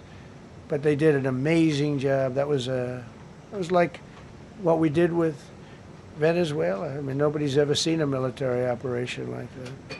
Ended 8 unendable wars in 10 months. These were unendable wars. Cambodia and Thailand fighting for years. Kosovo and Serbia. The Congo and Rwanda. Pakistan and India, they were really going at it. 8 planes shot down. They were going to go nuclear, in my opinion. The Prime Minister of Pakistan was here, and he said President Trump saved 10 million people and maybe much more than that. They're both nuclear countries. Israel and Iran. Egypt and Ethiopia were going to fight over a dam, and I got them to stop. I still got to work it out, because they put a dam up in Ethiopia that stops the flow from a little river called the Nile. I always think of the Nile being in Egypt, you know, beautiful Nile with the pyramids, but they put a dam up. You know who paid for the dam? The United States of America. It's the biggest dam, I think, in the world. They put a dam up. I said, how did you let that happen? Why would we have done that? We financed it, this country. I don't know. I don't know. Maybe it was a Republican president, but I don't think it was. I think it was a Democrat. But what a terrible thing. So Egypt basically is, they don't have enough water in the Nile. And they use that for a lot of things, including entertainment and travel and tourism and everything. I mean, I don't know. They got a big dam. I got to work that one out now, too. Armenia and Azerbaijan, President Putin told me, I cannot believe you settled that war. I've been trying to settle that war for 10 years. Armenia and Azerbaijan, they were fighting it for many, many years. And I ended up getting the heads of the both countries in my office. The beautiful Oval Office, much more beautiful now than it ever was. And one sat on one side, one sat on the other. He said, you know, I've been the head of Azerbaijan for 22 years, and for 22 years I've been killing his people. And the other gentleman, and both very good guys, said, I've been here for 7 years, and for 7 years I've been killing his people. And they started over there, and within an hour they were next to each other, and by the time we ended, they were hugging each other, and it's been a great peace, you know? Should have gotten the Nobel Prize for each war, but I don't say that. I say millions and millions of people. And don't let anyone tell you that Norway doesn't control the shots, okay? It's in Norway. Norway controls the shots. They'll say, we have nothing to do with it. It's a joke. They've lost such prestige. That's why I have such respect for Maria doing what she did. She said, I don't deserve the Nobel Prize. He does. When she got it, they said, wow, that's amazing. I thought President Trump would get it. President Trump deserves it. He ended up 8 wars. How nice, right? She's a good woman. Got all 20 living hostages returned to their families, and the remains, they all came out. We got the 20 living hostages. We got the 28 hostages. They have 1 left that we think we know where it is. Amazing. Looked like we weren't going to get anywhere near that. Now they've gotten almost. And more importantly, we got many more, hundreds. We got them all. If we didn't do it, you wouldn't have had, most of those people would have been dead. I don't know if that's covered properly, but you know, the 20 is great. They were the last ones. I always said the last 20 are going to be hard, but we got them. We got the last 20, and we got close to 28 of the bodies of the dead. And to those parents, that was just as important as getting their son back alive. They were almost even more intent on they knew their son was dead. They wanted to get the body. I got him back. We just created the Board of Peace, which I think is going to be amazing. I wish the United Nations could do more. I wish we didn't need a Board of Peace, but the United Nations, and you know, with all the wars I settled, the United Nations never helped me on one war. I mean, I guess I'm not blaming them. I didn't call them to help, but I got, you know, the presidents and prime ministers together. We knocked heads. We got along, and they liked me. I liked them. Every single one of them nominated me for a Nobel Prize. Every one of the wars, among many other people, nominated me for a Nobel Prize. But Putin told me, I cannot believe you got this war settled. I've worked on it for 10 years because it's his territory. Rescued 83 American hostages and citizens detained from abroad without paying a lot of money. Paid no money. Apprehended terrorists responsible for the Abbey Gate bombing that claimed the lives of 13 U.S. service members in Afghanistan, the lowest point in the history of our country. That was a Biden disaster. I was getting out, but I was getting out with dignity and strength. We were the boss. Oh, we were the boss. They wouldn't do a thing against us. And this very stupid person got in, and what a shame. They should have left from Bagram, which is the big military base, which has hundreds of acres around it. Should have left from Bagram. Terminated visas of Hamas sympathizers and deported pro-jihad foreign nationals. Got NATO members to agree to raise defense spending to 5% of GDP from 2%, and they pay the 5%, and they didn't pay the 2%. And by the way, I did more for NATO than any other person alive or dead. Nobody's done for NATO. And I think for the most part, they'll tell you that. I think you could ask the Secretary General about that, but he said it a lot. I've done more for NATO than anybody, and I see all this stuff, but NATO has to treat us fairly, too. The big fear I have with NATO is we spend tremendous amounts of money with NATO. And I know we'll come to their rescue, but I just really do question whether or not they'll come to ours. You know, I'm just asking. Just saying, right? You remember during the debate? Just saying. Signed $1 trillion investment in U.S. military. And next year we hopefully will go to a $1.5 trillion. We're building battleships that are 100 times more powerful than the battleships of World War II, which are the big, beautiful, those big, beautiful things with the guns. I said, what about bringing them out of dry dock? They said, sir, what we're building will blow them away. Think of it. These ships are 100 times more powerful than the battleships that you see on Victory at Sea. Do you ever see Victory at Sea? What a great thing that is to watch. Renamed the Department of Defense into the Department of War, which everyone loves, by the way. Signed landmark critical minerals deals with Australia, Malaysia, Thailand, Ukraine, Japan, and many others. We're going to have so much rare earth. It's actually not that rare. Getting it processed is rare, but there's a lot of rare earth. There's a lot of earth around, I can tell you. Withdrew from the corrupt World Health Organization where we were paying hundreds of millions of dollars a year. So we were paying $500 million a year, and China was paying $37 million a year. I said, why aren't we paying the same as China? They said, well, nobody asked. I said, China's got 1.4 billion people. We have 350 million, probably with all the illegals, you know. China probably knows more accurately. But we have much smaller in terms of the number of people. We have a much more powerful military, but we have much smaller. I rebuilt the military during my first term, by the way. And while they gave away a lot to Afghanistan, the Taliban, which was just horrible seeing them, every year seeing them do that military down some dirty street is a disgrace. But while Biden gave a lot of it away, it's a tiny fraction compared to what we did. I rebuilt the military, and now we're continuing to build it. And bigger and better, we need it, peace through strength. But we withdrew from the corrupt World Health Organization. So I remember we were paying $500 million, they were paying 37 or 39 million. And I said, how come? So I withdrew, and they called, we'll give you the same deal that they had. I said, well, it should be less than that, because if they're at 37 and you have 3 times, 4 times the number of people, even maybe 5 times, I don't know. So it should be less, but I didn't want to chisel around. And I thought about it. So I could have taken 500 million to 37, and everybody knew it. I chose not to do it because it was actually very popular when I got out, because they were terrible. And so I chose not to take that deal. First thing Biden did is go back into it. You know what he paid? More than 500 million. So I actually called them. I said, you know, you can buy it for less. You can make a deal at 37. There's no reason to pay 500. They didn't care. They paid more than 500. Did you know that? They paid more than 500 million. I made a deal at 37. I could have had 37. They were public about it. We'll give you the same deal that China has for 37.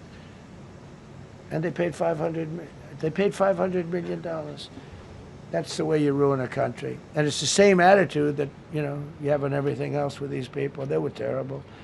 The anti-American UN Human Rights Council we ended. The UN Relief and Works Agency we ended. And the fake Paris Climate Accord, which was a ripoff of America, where we had to pay $1 trillion and they were paying nothing. China didn't kick in until 2035. We kicked in immediately. We were supposed to pay $1 trillion. Russia went to a standard of 1991, which was a dirtier standard. But we had to pay top dollar. So I terminated that. Another Rick. We ended the woke lunacy and restored common sense, abolished all discriminatory diversity, equity, and inclusion DEI policies throughout the federal government and the private sector. They're gone, everybody. They're gone. Terrible. Terminated the Green New Scam and ended the insane electric vehicle mandate. I love electric vehicles. That caused me a little problem with a man named Elon. But he understands, and he's a good guy. We get along. But I said, Elon, We can't have all electric cars. We just can't do it. I like the electric cars. I like his car. But in particular, I like his car. But we can't do that because some people don't want an electric car by 2030. And to build the power stations all over the country would have cost $4 trillion. $4 trillion. That's more than any country has. If you got China, the United States, and everyone, you couldn't do it. And it would have taken years. And yet they were supposed to be switching over electric vehicle mandate. Some people don't like electric cars. Some people want hybrids. Some people want regular gasoline-powered cars. We have more gasoline than anybody. And now with Venezuela, we have 62% of the market when you include Venezuela. So I ended the Green New Scam and I ended the insane electric vehicle mandate. Now you can buy a gasoline-powered car, a hybrid, and you can buy a electric vehicle. I mean, if you think, if you want electric, you can buy it. Make a good deal on them right now because they made a lot of them. Permanently stopped Joe Biden's ridiculous CAFE standards. That's having to do with the environment. So ridiculous. Canceled the EPA's absurd, totally absurd, tailpipe emission standard, which made you spend hundreds of thousands. It made for hundreds of thousands of cars. The numbers, the cost numbers were incredible that the consumer has to pay. Imposed 25% tariff on all foreign automobiles and 100% tariff on Chinese cars, which don't come into the country because of tariffs. Only because of tariffs. We didn't have tariffs, you wouldn't have any car. We have now more car factories being built in the United States than ever before because of tariffs. If they take those tariffs away, China will eat our lunch. They'll take all of our car business. Now, there's another way of doing it, but it's more cumbersome, et cetera, et cetera. I don't want to scare you, but it's much more cumbersome, not as good for national security as this. We have a perfect system right now. We're making a fortune. We've never been stronger, and I hope the Supreme Court does the right thing for our country, because if they don't, it's such a problem. It's just so, it would be so sad. We're doing so well because of tariffs. And the people that are heading up the lawsuit, like there's a guy named Leonard Leo, who's bad guy, and people that are very China-oriented and foreign car-oriented and foreign business-oriented, but in particular China, they're suing to get rid of tariffs because they don't want tariffs, like Coke. Coke has businesses outside of the United States. If you have them outside, you don't want tariffs. But because of tariffs, they treat us well. Without tariffs, they would treat us very badly. As you saw for many years, they respect us more now than they ever have respected us, by a lot. And revoked the California emissions waiver to stop San Francisco communists from regulating the automobile industry and destroying automobiles and the industry in the nation. I was with Bill Ford of Ford Motors. I was with all the people at General Motors the other day, and they are making more money and building more cars than they are doing so good. All because of tariffs and what I've done. And they're building their plants all in the United States. Reopened Anwar for drilling. That's a big deal. Launched a massive Alaskan pipeline project to export natural gas to Asia. We made a deal with South Korea and with Japan that gives us money, the likes of which nobody's ever seen before. Signed executive orders to end Biden's war on coal and put, I say clean, beautiful coal. I never say the word coal. It has to be preceded by the words clean, beautiful coal. And put miners back to work. The miners love Trump. I think I got 100% of their vote. We banned transgenders from the military. We don't want transgender in the military. Ordered reinstatement of patriots expelled from our military with full back pay. So we had some people that were terminated and they're coming back into our military. Fired the woke boards of visitors at our military service academies. The boards of visitors were run by radical left, maybe communists, maybe not, but they were still heavily radical left and they were bad for us. Signed an executive order to remove anti-American propaganda from federal museums and national parks. required the federal employees to return to work in person or be fired. We don't want them sitting in their home or in their bed working. We want them in an office that we're paying for in Washington, D.C. or wherever it may be. And we've largely taken care of that mess. That was crazy. I guarantee you they're out on the ball fields. I guarantee you they're out playing golf. And you can't run a country or a company that way. I think it's happening even so with countries and companies. But we had so many of our federal workers, they wouldn't come into work. Signed an order banning all government censorship and restoring free speech. Made it the official policy of the United States government that there are only two genders. This was not a tough one. Two genders. Can anybody guess what they are? Male and female. I think the Democrats know that too, but they refuse to admit it. Banned the use of puberty blockers, hormone injections, and other chemical and surgical mutilation of children. Can you imagine saying this 15 years ago? That we banned the use of puberty blockers, hormone injections, and other chemical and surgical mutilation of our children. You know, when I say it, I say, do I have to say that? I actually asked my people today, yes, sir, because people, that's where the country went. Banned men from playing in women's sports. Big Supreme Court case on that. I mean, I can't believe it. Some of the justices were fighting hard for men to be able to play in women's sports, a couple of them. I can't imagine it, but I think anybody that rules that way should lose a lot of credibility. But we banned men from playing in women's sports. All you have to do is look at the records, look at weightlifting records, look at swimming records, look at track and field. It's not fair. It's very demeaning to women. Banned transgender ideology and critical race theory from our schools.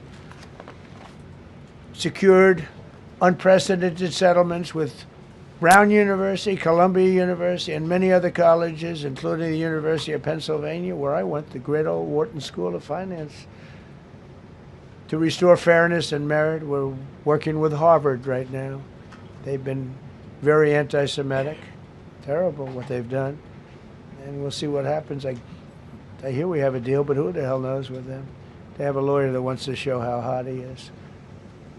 Ended taxpayer-funded student loan forgiveness for radical left and anti-American activists. Can you believe it? Began the process of abolishing the Federal Department of Education and returning education back to the states. And Linda McMahon is doing a fantastic job. Ended Joe Biden's weaponization of our government and removed his hand-picked radical left Marxist prosecutors from the Department of Justice, like deranged Jack Smith. He's a sick son of a bitch. They gave me the worst of the worst. And here I am. How did that happen? How did that happen? He's a sick guy, and Letitia James is sick, and Alvin Bragg is sick. They're sick people. And others. Fani, you can't call her Fanny. She doesn't like it. She wants to be called Fani. Fani Willis. I won. Can you imagine putting somebody through that? And then if I suggest that somebody may be guilty of a terrible crime, oh, he's weaponizing government. Trump is weaponizing government. It's terrible. Can you imagine? They say to me about weaponize, I don't weaponize anything. But what they did to me, nobody ever went through what I went through. And here I am in a place called the White House. It's a beautiful place. Who would have thought, right? Signed legislation to cut all taxpayer funding to woke and biased NPR and PBS. And they're sort of gone now, I guess. I heard they closed up. They were terrible. They were so unfair. They were so terrible. Officially reinstated Columbus Day. I like the name Columbus Day. The Italian people are very happy about it. Remember, when you go to the voting booths, I reinstated Columbus Day. That was an easy one. Christopher Columbus. Cut Social Security wait times by 50%, serve 65% more Social Security recipients by phone, and are on track to doubling the service and performance compared to the Biden administration. We're 2.5 to 3 times better and faster. Slash VA claims backlog to the lowest number ever recorded. Created Trump accounts starting with $1,000 for every newborn baby. This is something that's become so popular. And I give Mr. and Mrs. Michael Dell Computer, who put in $6.25 billion, started with nothing. And he actually invested all that money to give to kids so that when they grow up, they have an account that might be worth a lot of money. It'll be riding with the markets. And, you know, they can, at 20 years old, 21 years old, they could have $100,000. They could have a lot of money. That's going to be amazing. But I give a lot of credit to Mr. and Mrs. Michael Dell. Signed AI executive order to ensure the United States dominates the future of artificial intelligence. So we're leading China. We're leading the whole world. We're producing more electricity than we ever have because I'm allowing every one of those plants to build their own electric facility. We're giving them very, very fast approvals, unlike Los Angeles with the fire. So the federal government, I want to give a lot of credit to Lee Zeldin. The hardest approval for the 20,000 houses or more that burned down in Los Angeles because they didn't have the water. They didn't allow the water to come down from the Pacific Northwest. They routed the water into the Pacific Ocean. So we had no water there. No, he had. I would say open up the water. Open it up to the governor, to the mayor. They didn't want to do it. They wanted to protect a tiny little fish that's, you know, I said, how can you have a fish when you don't have any water? It was just an excuse, I guess. But it's amazing. We took 20,000 houses. And Lee Zeldin, the toughest permit is from the federal government. Within 2 weeks, every single permit was given to the people to build their houses. Then you have the incompetent mayor of Los Angeles. He's neutral, who decided to go to Africa during the fire. So you have this incompetent mayor. And I had it out with her the night when I got, right after the fire, I went there. She said, we're working on it so that we can have everybody starting to build within 2 or 3 years. Remember that? I said, you mean 2 or 3 days? No, I mean 2 or 3 years. And the place went crazy. Well, they still haven't gotten their permits. But every federal permit, every single one has been given a year ago. And Lee Zeldin has done a great job. And he's done a great job in the approval of all these big plants and factories and all of the electricity that they're creating for themselves. I said to Zuckerberg, I said to all of them, I said to Jeff Bezos, I said to everybody. Mark Zuckerberg couldn't believe it. He said, you know, where are we going to get all the electricity? Because you need double the electricity that the country currently makes just to fire up those big plants. I said, well, nobody can do that. So what we're going to do is let you make your own electricity. Nobody believed it. And I said, we're going to get you fast permits. So we get them within 2 weeks. And they're coming up with some of the most incredible electric plants you've ever seen. So each one of those massive buildings, AI or otherwise, is building their own electricity. They're building their own plant. And it's incredible. Many of them are under construction already. They're going to have, we're leading AI and we're leading China by a lot. Established a MAHA presidential commission, banned many artificial food dyes, as you know, issued new vaccine recommendations, and created new real food pyramid. And Bobby and Dr. Oz have been incredible. Provided $12 billion in aid for American farmers. Just gave them $12 billion in aid because they got screwed by other nations. And the number of drug dealers have fallen every single month since I took office. Drug dealers are way down in the United States. And that's a small version of what's sitting right there. That's just a small version. We took a country that was dead, and it's the hottest country in the world right now. And that's after 1 year. So let's go. That's a lot of people. All right, please.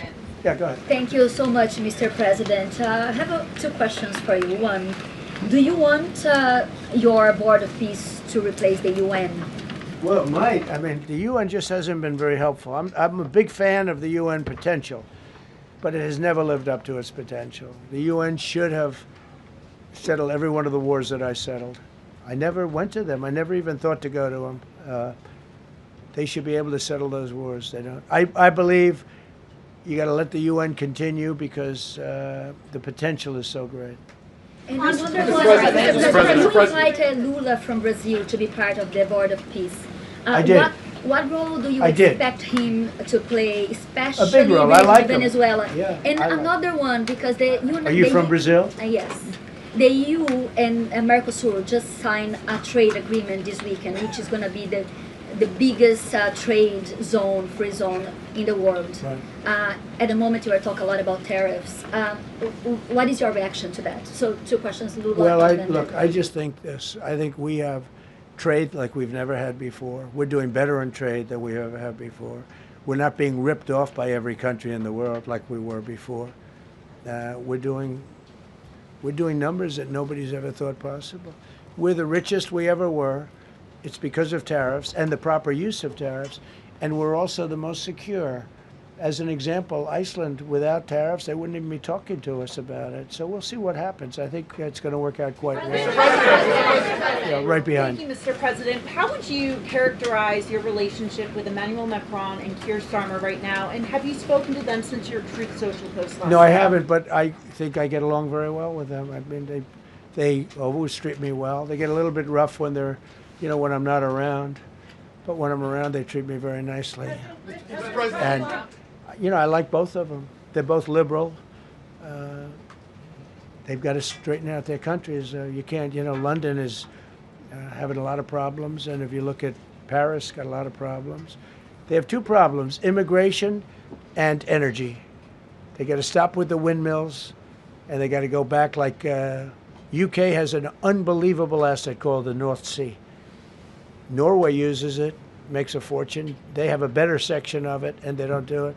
They could straighten out their countries, and it would be good. But I get along very well with them. You told Norway's prime minister. Are you from Norway? No.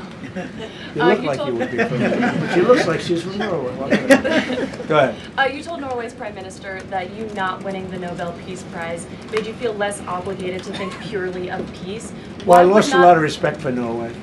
And I believe very strongly that Norway controls the Nobel Prize. But you have to understand, I settled 8 wars. I've had every one of those wars, every participant wrote, I didn't ask him to do it. They sent in strong they make recommendations for that. But I settled 8 wars. No president's probably ever settled 1 war. I don't know, think of it. I did 8. The reason I do it is because it's easy for me to do. And I didn't do it for a Nobel Prize. I did it because I'm saving a lot of lives. I'm trying to settle the final one. I'm trying to do Russia-Ukraine. And when Russia's ready, Ukraine's not. When Ukraine's ready, Russia's not. But they're losing 25,000 people a month on average. And I'm trying to get that one done. But no, I feel that Norway has tremendous control over who gets the Nobel Prize, despite what they say. How far are you willing to go to acquire Greenland? You'll find out. Mr. President, Kevin Hassett has said that those $2,000 tariff rebate checks would be up to Congress to decide whether or not to disperse that. Do you agree with Kevin Hassett on that, or do you think you can do that unilaterally? No, I don't think we would have to go the Congress route, but we'll find out. The reason we're even talking about it is that we have so much money coming in from tariffs that we'll be able to issue at least a $2,000 dividend and also pay down debt for the country. But we'd do a $2,000 dividend to the people of our country. Would probably set a limit of, income limit where it made sense. But we will be able to make a very substantial dividend to the people of our country. I believe we can do that without Congress. Last night on Truth Social, you said that the British plan to hand the base of Diego Garcia over to Mauritius and then rent it back was an act of great stupidity. Previously, you backed that deal. Is it now your position that the deal should not go ahead? I think that they, when they originally were going to do it, they were talking about doing some concept of ownership. But now they're looking to essentially just do a lease and sell it. And I'm against that. reasonably nothing like Greenland, but it's a reasonably important area of the globe. Not to anywhere near Greenland, but I think they should keep it. I don't know why they're doing it. Do they need money? Mr. President, with your support to the Syrian government, most probably you avoided another civil war and a bloodshed in Syria, especially after the fall of the regime. I did a good job. I did a good job. And, the Syrian government, the last 2 weeks, had to use some force to implement its force on specific areas. And well, with to keep the prisoners, the terrorist prisoners, which are some of the worst in the world, at bay. So they were able to keep that. He's working very hard. The president of Syria is working very, very hard. Strong guy, tough guy, pretty rough resume. But you're not going to put a choir boy in there and, you know, get the job done. I spoke with him yesterday because we were talking about the prisons and, you know, what was going on. We have some of the worst terrorists in the world in those prisons, and he's watching them. Syria. Go ahead. President Gavin Newsom is going to be at Davos if he's not already there. You're probably going to run into him. I presume that this is for him to raise his platform for 2028, but what do you anticipate his foreign policy platform is going to be? I don't know. I mean, I don't know that he's going to be the nominee. I know this. I had a very good relationship with Gavin Newsom when we were, you know, in office together. I was president. He was the governor of California. We had a really, he would talk about it often, and somewhere we just went astray. I just hate the way California is being run. We actually have people leaving. It's never happened before, but I hate the way it's being run. He and I had a very good relationship, really close to the word exceptional, but now we seem not to. Thank you, President Trump. President Trump, you spoke earlier. Mr. President, you've been hearing from allies. Thank you. Thank you so much, President Trump. Kara Castronova from Lindell TV. Sure. And you spoke earlier about the 2020 election. Now that Maduro is in U.S. custody and he was criminally charged, has any more information emerged that you could share with us regarding Venezuelan election software and Venezuelan ties to tampering with the 2020 election? And would you consider speaking to Maduro personally in prison in New York to get some answers on Venezuela's involvement with the 2020 election? No, I don't think I would be doing that. I think my lawyers would be very unhappy if I did that. Yeah, they've learned some things. Please. What happens to the tariff threat to Greenland if the Supreme Court comes out and rules against you on the tariffs? And well, I'll have to use something else. I mean, look, are you willing to use force? You know, take a look at the word license. Take a look at other things. I mean, we have other alternatives. But what we're doing now is the best, the strongest, the fastest, the easiest, the least complicated. Sir, if you move ahead with the Greenland-related tariffs on Europe, you secured almost $1 trillion of commitments from them to invest in the United States. Does that go put out the window if that happens? I doubt it. Look, they need that agreement very badly with us. They really do. They fought very hard to get it. So I doubt that, but we'll see what happens. We have a lot of meetings scheduled on Greenland. I'm leaving tonight, as you know, for Davos. And we have a lot of meetings scheduled on Greenland. And I think things are going to work out pretty well, actually. Thank you, Mr. President. Could you still go to Paris for the G7 emergency meeting as offered by President Macron? No, I wouldn't do that.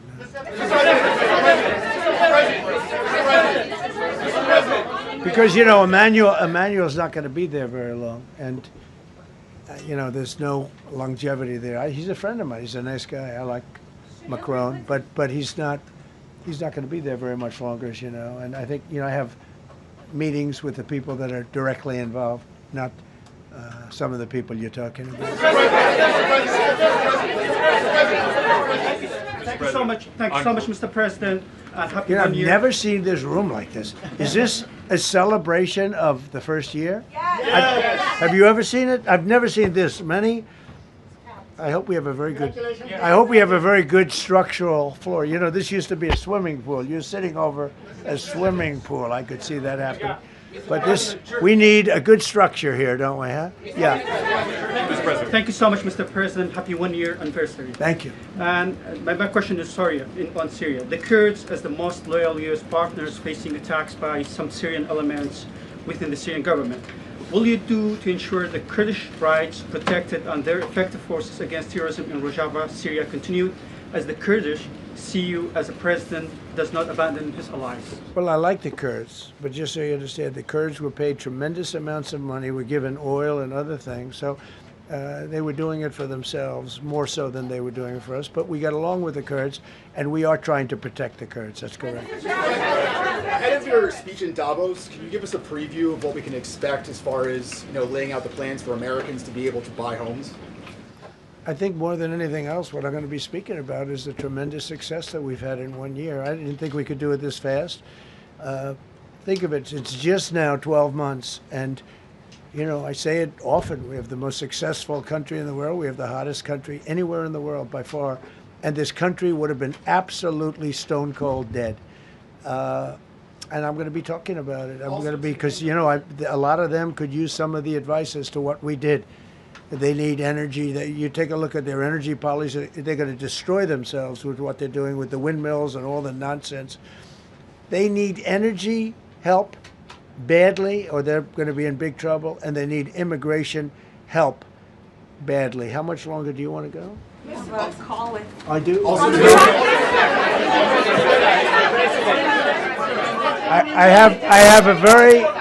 I have a very important call with President Erdogan, who I like a lot. All right, one or two more questions. Go ahead. Thank you, Mr. President. During Go your ahead, second, please. Go ahead. One question about the red. Yes. Thank you, Mr. President. The red blouse. Go ahead. You talked a lot at the beginning of this about the economy, some positive economic indicators. Polling shows a majority of Americans don't feel the economy is doing well. Are you worried you're making the same mistake as President Biden by telling No, I hope I don't make the same mistake as him. Look, I inherited a terrible, it's a great question, because we inherited a terrible, terrible mess between the border, between all the problems. The whole country was falling apart. And in 12 months, less than 12 months, in 12 months, we have the strongest border we've ever had. We have prices that are much, much lower than they were for the last time. We inherited very high prices.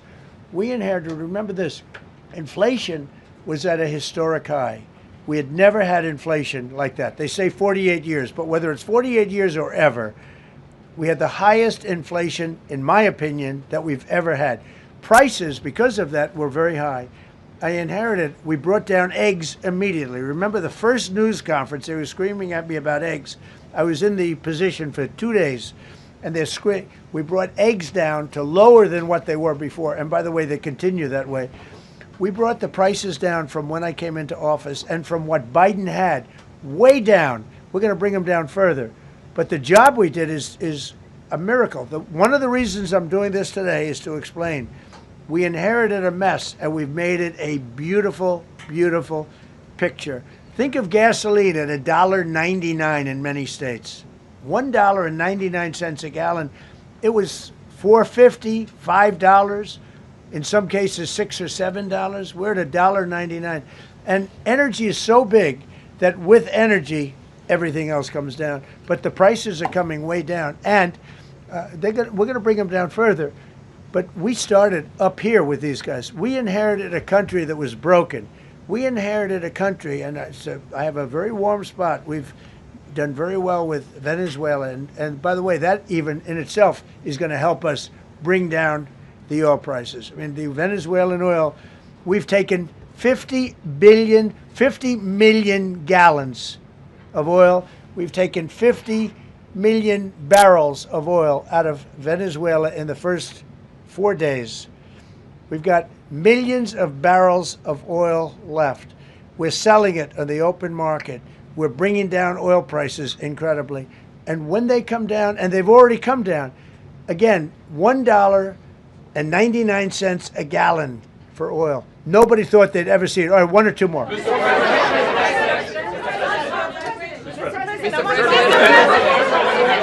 ahead, go, yes. I want to ask you about Iran. Is the military option still on the table? And can you assure us that the killing in Iran has stopped? And when regard to the Peace Council, which members have to pay $1 billion? So with Iran, are you from Iran? No, I cover the White House. Where are you from? I'm Palestinian American. So with Iran, they were going to hang 837 people, and I let them be known that, and we let them know that if that happens, that will be a very bad day for them. And they decided not to do it. They didn't hang the people. I can't tell you what's going to happen in the future, but supposedly they've taken that off the table. But they were going to, last week, they were going to hang on Thursday or Wednesday. They were going to hang, I think, 837 people, and they didn't hang anybody. So we're just going to have to see what happens with Iran. Is the military option off the table?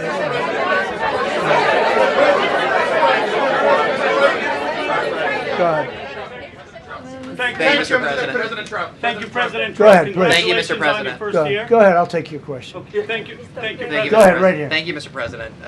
You promised during your second inaugural to always put America first. I'm curious, how would you winning the Nobel Peace Prize improve the lives of average, everyday Americans? Why is this prize so important? It wouldn't improve the lives of any. What improved the lives of people are people that are living. I saved probably tens of millions of lives in the wars. You know, if you add up the numbers, just if you look at any one of those wars, you're talking about millions of people. You multiply it times 8. But when you look at India and Pakistan, that could have been 10, 15, 20 million people. Could have been more than that. So I saved millions of people. So that, to me, is the big thing. What?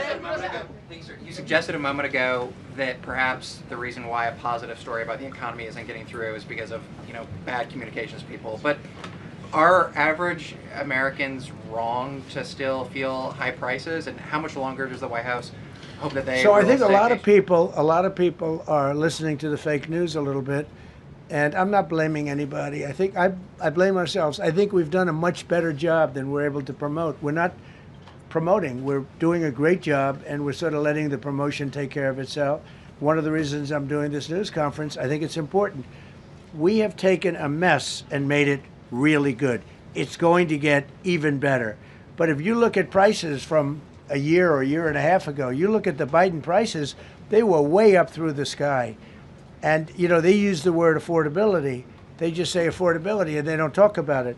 They created the affordability problem, and we are solving it. We have solved a lot of it. Again, everybody agrees in this room, I think, gasoline prices have come per gallon way down. When that happens, everything else comes down, but they've come down way down. Many of the groceries have come way down. It's all happening, and it's happening strong. But if you go back a year and a half, 2 years, take a look at those prices and look at the prices now.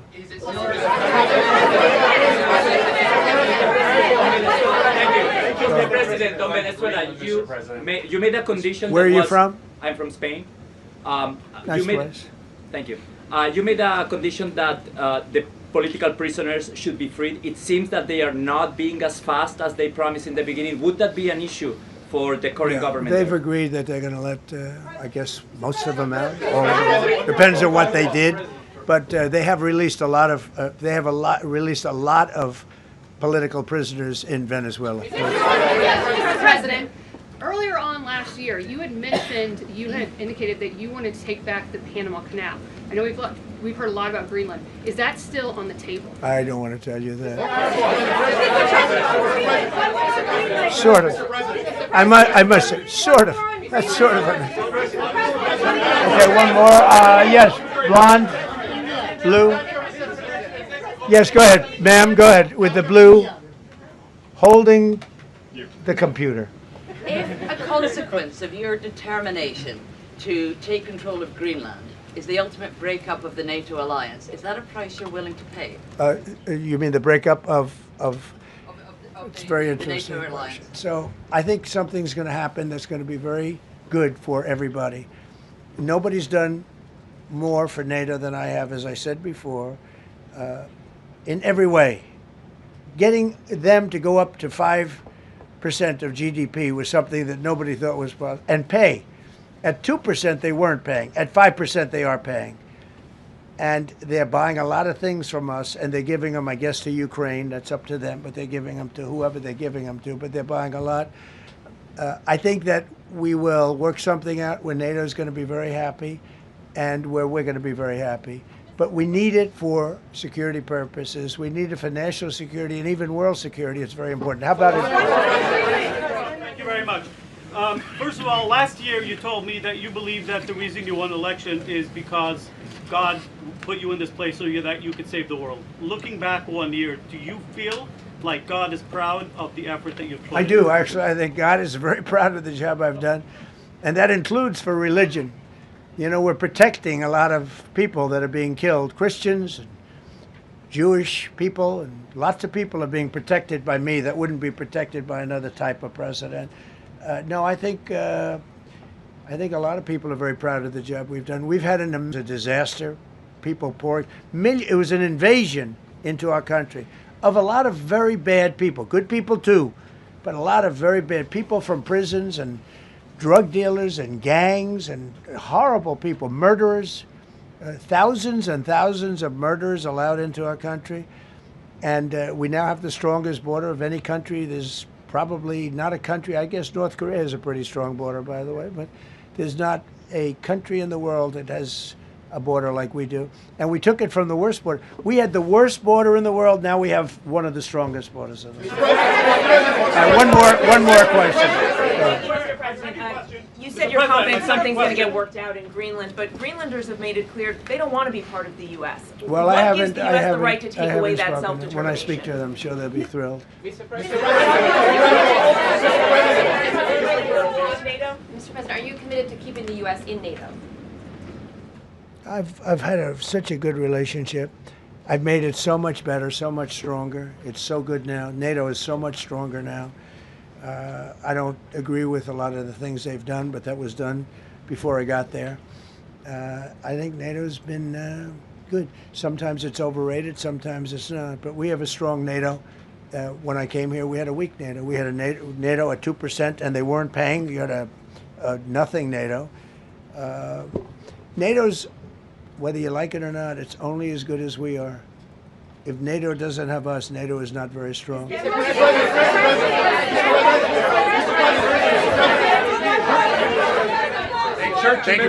Yes, no, behind you, please. Thank you, President Trump. Yes, go ahead. Greatly appreciate it, sir. We heard a long list of accomplishments from the last year. Could you cherry pick the top 3? And then looking forward, what are your 3 most important priorities in 2026? So I think the building of a really powerful military has been a great achievement, and that would include the Venezuela thing, that would include the attack on Iran and the wiping out of the nuclear threat. I think that's been really amazing what we've done militarily. I think what we've done in business has been incredible. We have $18 trillion coming in. Plants are being built all over. Thousands of plants are being built all over the country. 18 trillion is a record. No country has ever come anywhere even close to that. I think that's a record.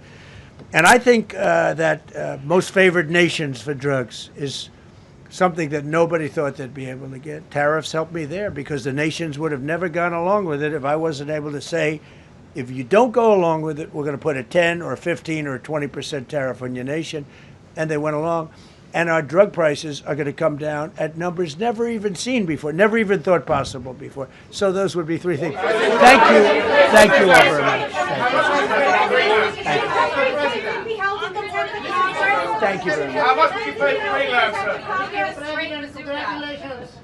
How was the game? Go Indiana.